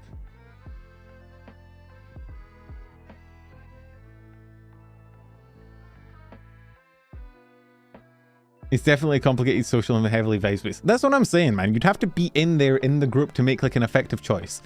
And I think the effective choice is to just fucking talk about it and like go up to the girl and be like, yo, do you want to be included? Like, we hang out here, you can come along if you want. And like if she comes along and the vibes are fucking rancid, then like maybe you then need to have another adult conversation of like, hey, you're not fitting in. But then I feel like that's worse. I don't know. I think, okay, can I be honest? I think some of my personal bias is showing from growing up and being like highly functioning special needs and kind of being drafted to include a lot of the other special needs kids in shit I was doing and friend groups I was in, and having that really, really uncomfortable, unfortunate experience of like repeatedly trying to cram a person into a group that they just do not fit in. And that sounds horrible and fucked up, but it is also like the reality of life, which is that you cannot, you know, square pegs around holes and whatnot. Like people don't adapt that well to other people infiltrating their personal friend groups, and they tend to just vacate if it becomes like uncomfortable.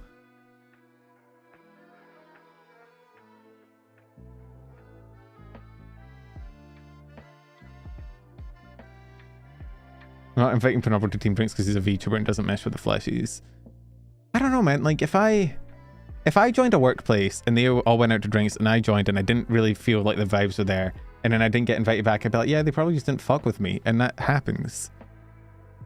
But like I've also never been in an environment where like connections are important and like getting along and like whatnot is pivotal to your career path. So like I don't know how that would interact on that level. What about asking for what to do? Well, that's what I'm saying. You just have like a adult conversation with her about it and like talk to her and like discuss it. I don't think these guys are emotionally mature enough to do that, but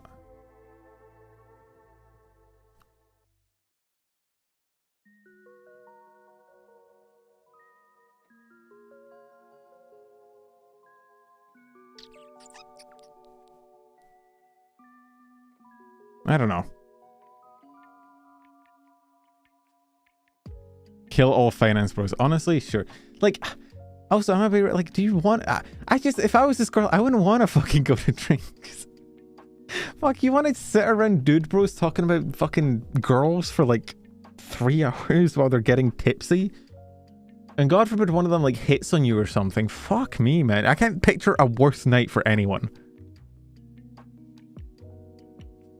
You shouldn't be doing that. Yeah, but they are gonna, right? They're fucking dickheads. Like, that's what dickheads do. It's...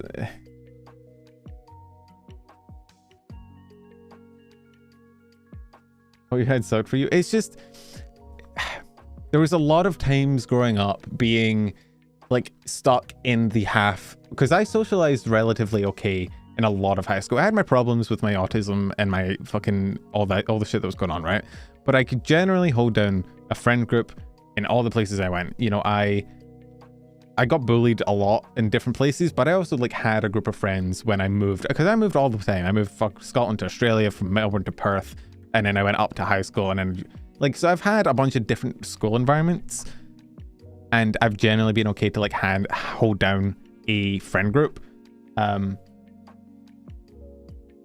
But I was always, because I was in like a lot of the special courses and I was interacting with a lot of the special needs kids, I was often like the bridge between the very, very hard to get along with like special needs kids. And I think that's okay to admit for like autism and whatnot. Like, I think people kind of treat autism like, no, you're perfect. But like when you have kids that are in high school and they're very autistic, they're difficult to get along with. It is like what autism means. It is, you know, antisocial behaviors. They are quite difficult to communicate with and like be friends with, because they don't get the social vibes a lot of the time, and it takes a lot of work and effort to get along with them. And I was oftentimes like the fucking intermediary, where like teachers would come and be like, oh, can you invite this person into your group for the class project? And I had to always be the one to like try and be accommodating to this person that didn't fit, and like you'd want to keep them included because you don't want to exclude them, but like they're just not fitting. They're not fitting with the vibes of the group, and everyone can feel it, and nobody wants to like talk to them, but then you feel bad because you don't want to talk to them. But it is like the ultimate end up reality of that happens every fucking time, is that the group just moves away because they don't want to interact with someone. So like,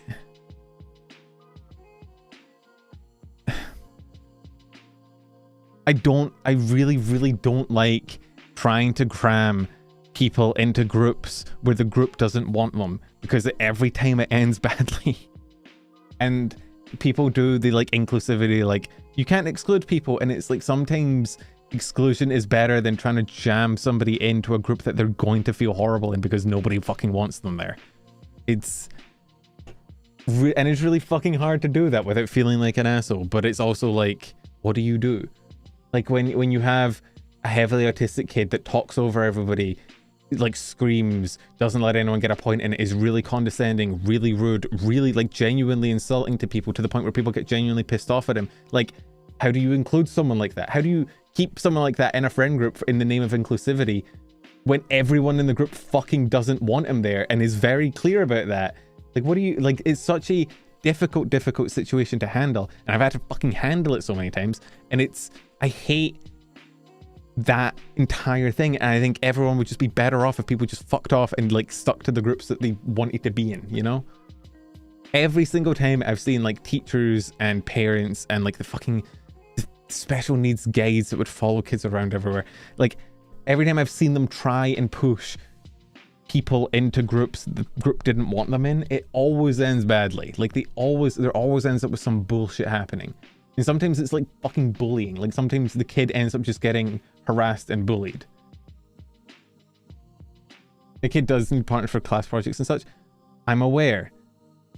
And objectively, you are correct in saying that like the kid should be accepting, and the kid should be, you know, welcoming and treat them well and like treat them kindly and bring them into the group. But that's not what kids are like. And also, if you've ever interacted with somebody that is like that bad autism wise, you genuinely, they are so fucking difficult to do anything with.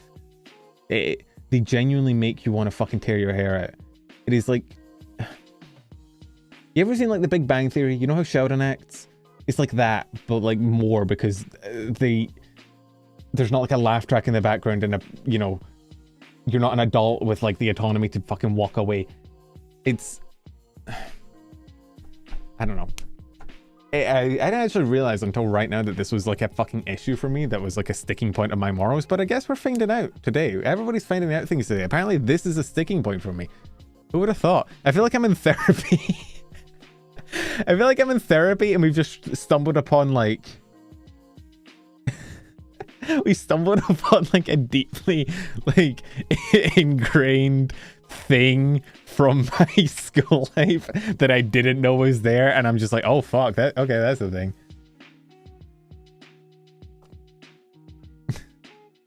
Difference is when you sign a contract to work for a job group that you agree to interact with in team management, HR should deal with bad fits. That's true, and I think my issue is like the bridging of that in work to like outside work social life, and it's difficult to make that bridge happen, you know?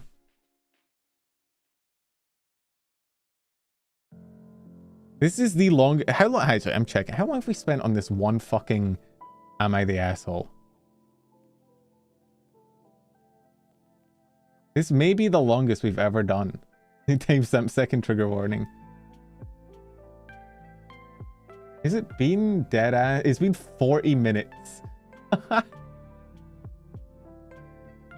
Jesus Christ. Okay, let's move on.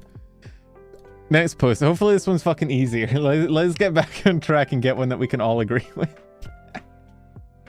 one out of three. I'm an asshole for not allowing my half-sibling into my home. My mother lives at my house and isn't already a problem on its own. My half-sibling has a long history of being disrespectful and entitled person. He has a mental illness and a history of substance use and has been off illegal substances for about 2 years due to being in an involuntary program. I don't think that means all is forgiven. He was a terror all through my life and I don't want him near me or to know where I live. Mum tried to bring him over yesterday due to poor planning on her part and I became cold on the phone and questioned why my boundaries don't merit respect. He's been a rule for many years. My overbearing mum thinks I'm being overdramatic and unforgiving and awful. Also, I'm ruining the holidays because she cannot host because he is not welcome. I mean, they also think I'm fair setting boundaries. No, your mum lives at your house. You kind of like, yeah, no. Well, it sounds like he doesn't mesh with the group, so like fucking kill him. Oh yeah, Reddit thought he was the asshole. It was like overwhelmingly he was the asshole. Like, I think there was like 9 NTAs. To be fair, I think I would also like, I think he is an asshole. We're back on the fucking thing. I think I should clarify. I do think all the dude bros in that situation are assholes purely by virtue of like the way they talk about women. But it's more, it was less of a, are you an asshole? And more of a, what is the best way to go about this? Like if you have 4 assholes in a work environment and 1 non-asshole, do you need to make the 4 assholes and the 1 non-asshole like each other and be friends? That feels redundant. Anyway, I drank my chalky milk. My chalky milk is drank. I chugged it. I really liked it. You fire them? Have you been in the finance world? Assholes don't get fired. They get promoted.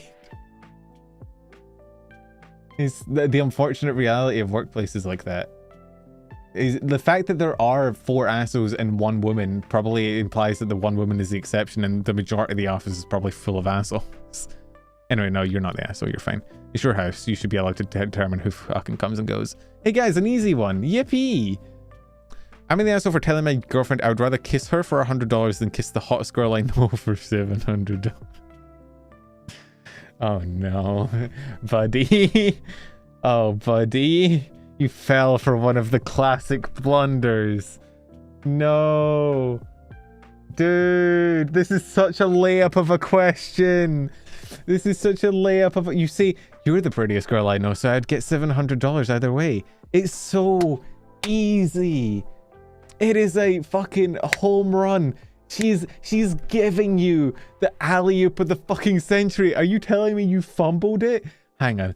Today is my 24th birthday. I just got done with work and was watching TV when my girlfriend of 4 years came into the room to tell me she made my favorite kind of pie. Aw. She then asked me if I would rather kiss her for $100 or kiss the hottest girl I know for $700. Not thinking much about it, I said I would kiss her for $100. She got upset that I didn't say she was the hottest girl I knew. She stormed off to our room and won't talk to me. To me, it seems like a trick question. I don't get why she's so mad. Okay, you're not the asshole. she's like fucking testing you and being like, unironically, this is not your fault. She asked a question that only had one answer and then got hurt when you didn't give her the answer she wanted. Like, this is on her. This is the fucking, yeah, it's one of those TikTok tests of like, ask your guy this to see if he really loves you. It's stupid. However, you could have had a layup here. You could have had a slam dunk and your girlfriend would have loved it, and you would have probably gotten to like cuddle with her on the couch. And now, is that good? Is that a good relationship where you have to like lie to your girlfriend to get affection? I don't know. I'm not good with relationships. I'm not good with many things, social wise. Hey, Garden. Why do you call me Sean? My name isn't Sean.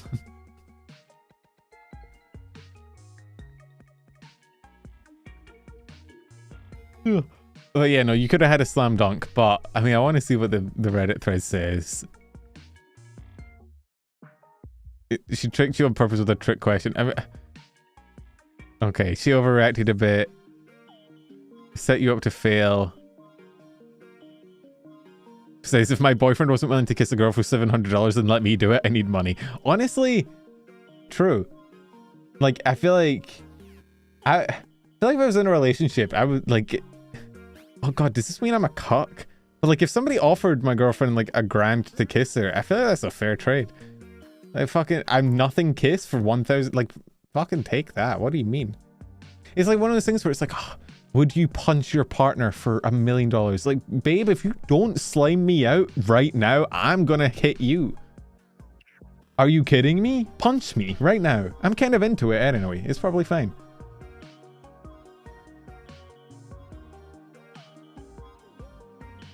Yeah, there are a lot of answers to that question that don't result in her being angry, but honestly, that like she is an immature. She's being kind of an immature brat.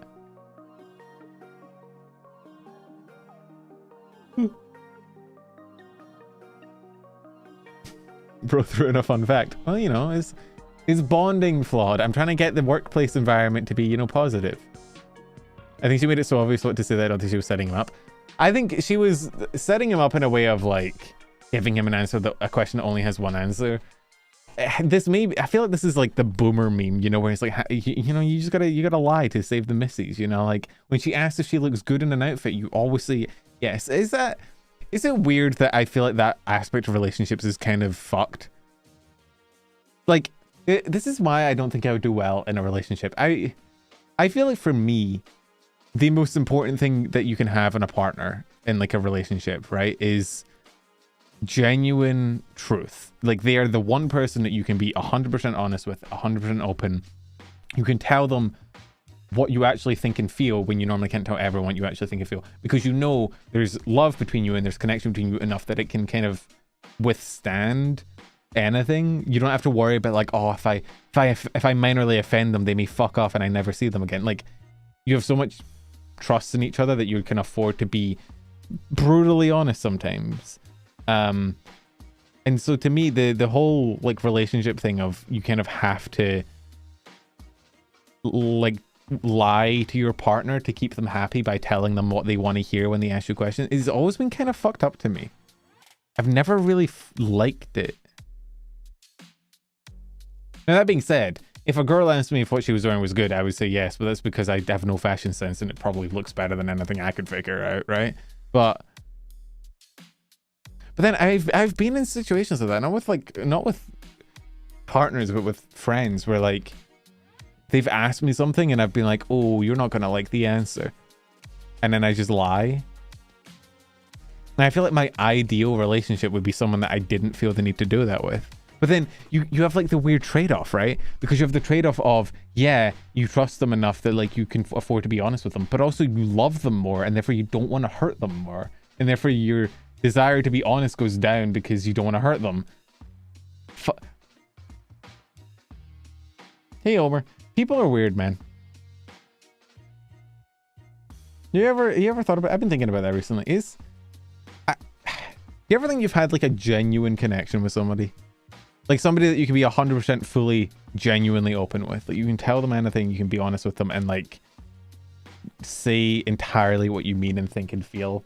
and not mask it behind some bullshit or like, you know, soften your words or like change shit. I don't know, man. I feel like there's always that weird trade-off of either you don't know them well enough that you're not willing to risk fracturing the kind of weak bond by telling a harsh truth, or you care about them enough that you don't want to hurt them so much you don't tell them the harsh truth. Is there like a middle ground there? Is there I don't know. We're getting into like fucking real existential shit. We went from arguing about a workplace environment to talking about what is the science of like human connection. Good night, Dragon. It's not an easy sweet spot. I know, it's... Part of me thinks it's like that's where the best friend lives. Like the person that is your best friend, but they're not like your romantic partner. I think if I didn't want to hurt them, then I would find a way to frame the truth in a way that wasn't brutal. But it's like, okay. Let's say, like, hypothetically, your significant other wants to, I don't know, follow a dream that they are just entirely, like, I don't know, they're like 5'3" and they're like determined to join the NBA. And they're training every day to join the NBA. And like, it's not like a naive dream. They genuinely think that they can reach the NBA. But they're not really good enough to get in, like, in any capacity at all. And you can see it. But everyone around them, nobody's willing to tell them the harsh truth because, again, you don't want to break a relationship and you're not well connected to them enough to like be the dickhead. How do you tell them that? How do you like break their dreams and tell them like, hey, I don't think you're cut out? Do you just let them go and fail? Is that better? And then if they come to you and be like, hey, do you think I really have a chance of being in the NBA? Do you lie? Do you say yeah? Or do you be a dickhead and say no? What is the better relationship?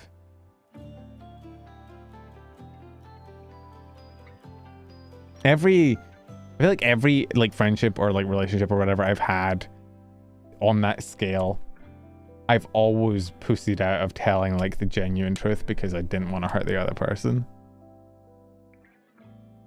Beethoven can play in basketball. Why can't someone 5'3"? It's just, if you're 5'3" and not like insanely talented, you're not getting in the NBA. Like I think Spud, like the shortest people to get in the NBA are like 5'4", I think. I think there's maybe like a 5'2" person, but like you have to be so insanely talented to do it that it's just you're not, unless like it would be obvious if you were capable of it. Like sometimes the people that you love want to do things that they're just not going to be able to do. Is it more loving to let them do something that they will fail at knowing they'll fail? Or is it more loving to try and tell them the truth beforehand? Because it feels like the latter one seems better, but is that not just you being a coward? Like you're unwilling to take the flack for hurting somebody, so you're more willing to let them hurt themselves by doing something that will never work out? I don't know. I think about this shit a lot, by the way. This is like I don't normally get this deep in my yapping, but like this is the shit that runs through my head when I'm fucking awake at 3 o'clock in the morning. I don't know. I don't have an answer. I don't know what the way human relationships work in that specific situation. What's the problem if it makes them happy? Well, it won't though, because they're chasing a thing that they will never be able to achieve, right? And it's one thing if you they should be allowed to do it if they want to, but if they come to you and ask you for your genuine opinion, like, hey, do you think I can do this? Is it kinder to lie? Or is it better to tell the truth? And if it's better to lie, can you ever be genuinely like 100% truthful with anyone ever?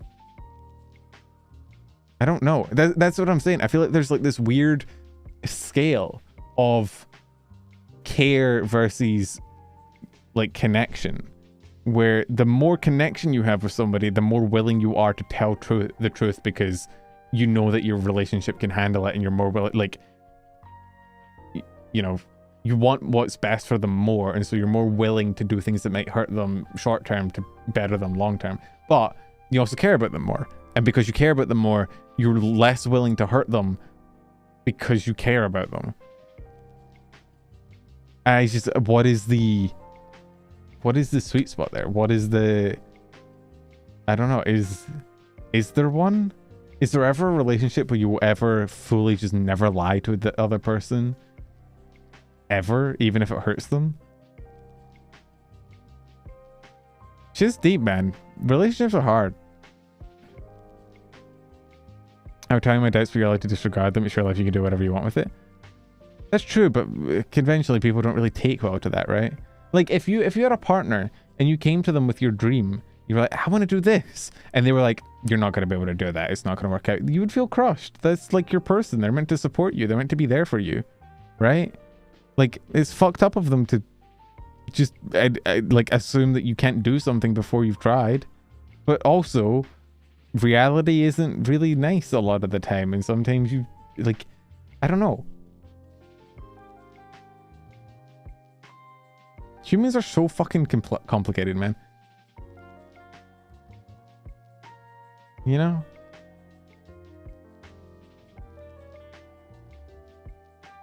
Even they don't make the NBA, they're trying a lot of good products, physical fitness, agility. I know it has good things. It's less about the exact outcome and more about like the relationship value, right? Is it kind of like let's say you take something else, right? Somebody you really like comes to you and is like, I don't know, what's like another hobby or goal of people want, like singing. If somebody comes to you and is like, I want to be the best singer, and then they sing and they're fucking dog shit, do you tell them? Like, what do? Do you sit them down and be like, hey, you can't fucking sing, I'm sorry? Like, you don't do it. Like, anyone that's been put in that situation has been like, oh no, you sound great. That's how people end up on like fucking Britain's Got Talent singing despite being completely out of fucking tune, because nobody in their life was willing to fall on the grenade and be like, hey, you can't fucking sing, by the way. In that situation, is it kinder to be honest or to lie? Like, is it better to tell them the truth of being like, hey, you don't sound good, you will not, like, okay, instead of like a lifelong journey, let's say somebody comes to you and they're like, hey, I want to go on Britain's Got Talent, I think I can win, I think I can get all the money, I think I can come home and I can be a famous singer, and then they sing for you and they're just, oh my god, it's like nails on a chalkboard, right? What do? Do you tell them to their face, you're not going to win, you do not sound good, this is not going to happen, and like just crush them and take the probably the hurt that they're going to feel from you crushing them? Or do you do the cowardly thing that won't get you in trouble and be like, no, you've got this, you're killing it, and like let them go? They'll get weeded out by the production before they even get on TV. No, I mean, have you seen British Got Talent? So many people end up on the thing that are horrible. They deliberately let people go through that are bad for the spectacle. It's fucked up, dude. Talent show TV and like Britain's Got Talent is fucked when you look at it. Like the way they monopolize people's suffering and like use them to make a buck for already rich people. Like, it's very, very dark and weird when you go into it. I don't know. Like, that seems like one of those situations where it's like, do you tell them a truth to avoid them hurting themselves more, or do you lie to them and let them go and make a fool of themselves? You know? And this comes up more often than you'd really think. Like, it seems like a very niche hypothetical, but when they get to the end and the crying stage on World War TV, is that no, it's not. That's why I said it's cowardly. But it feels like a lot of relationships are built on that idea of like, you don't say the truth, you say what's kind. Like, if somebody comes to you and asks for your opinion on their drawing, even if it's dog shit, you say it's good, because like, you can't just tell somebody that their drawing sucks, because that's mean. But like, what if it does? What if you don't like it? What if you think it looks bad?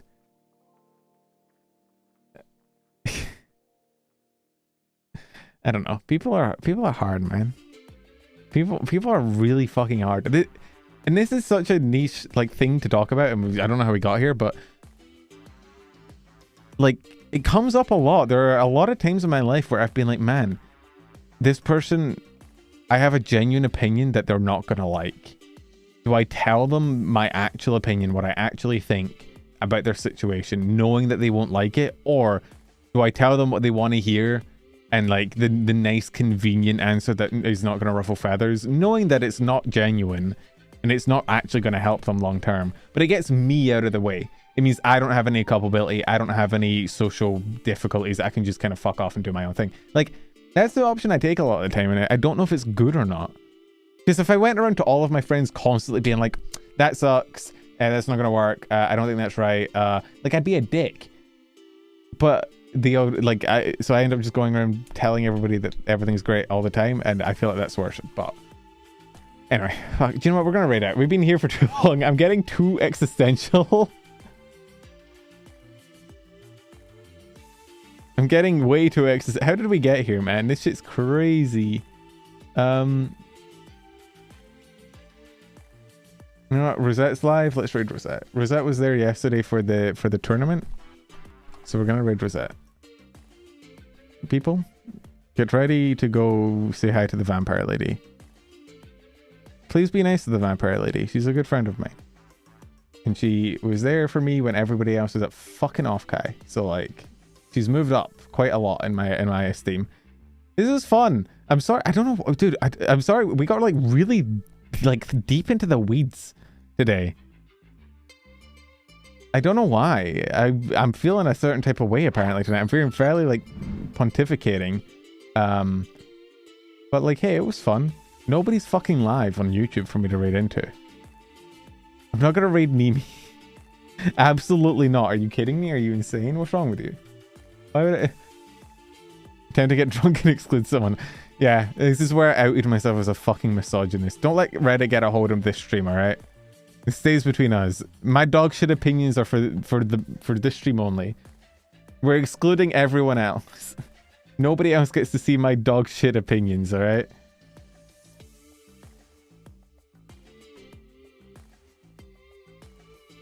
Yeah, there's literally no one live on YouTube that I'm like mutuals with. That's crazy. Alright.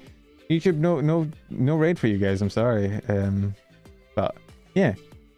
Go say hi to Rosette. Thank you guys for joining. Thank you for so up and by. It was fun. And we're back into streaming, hopefully. I've said that a lot though. So like, you know what? I'm gonna just do it. And then that'll prove it. Alright. Bye guys. Thank you for coming by. See you later.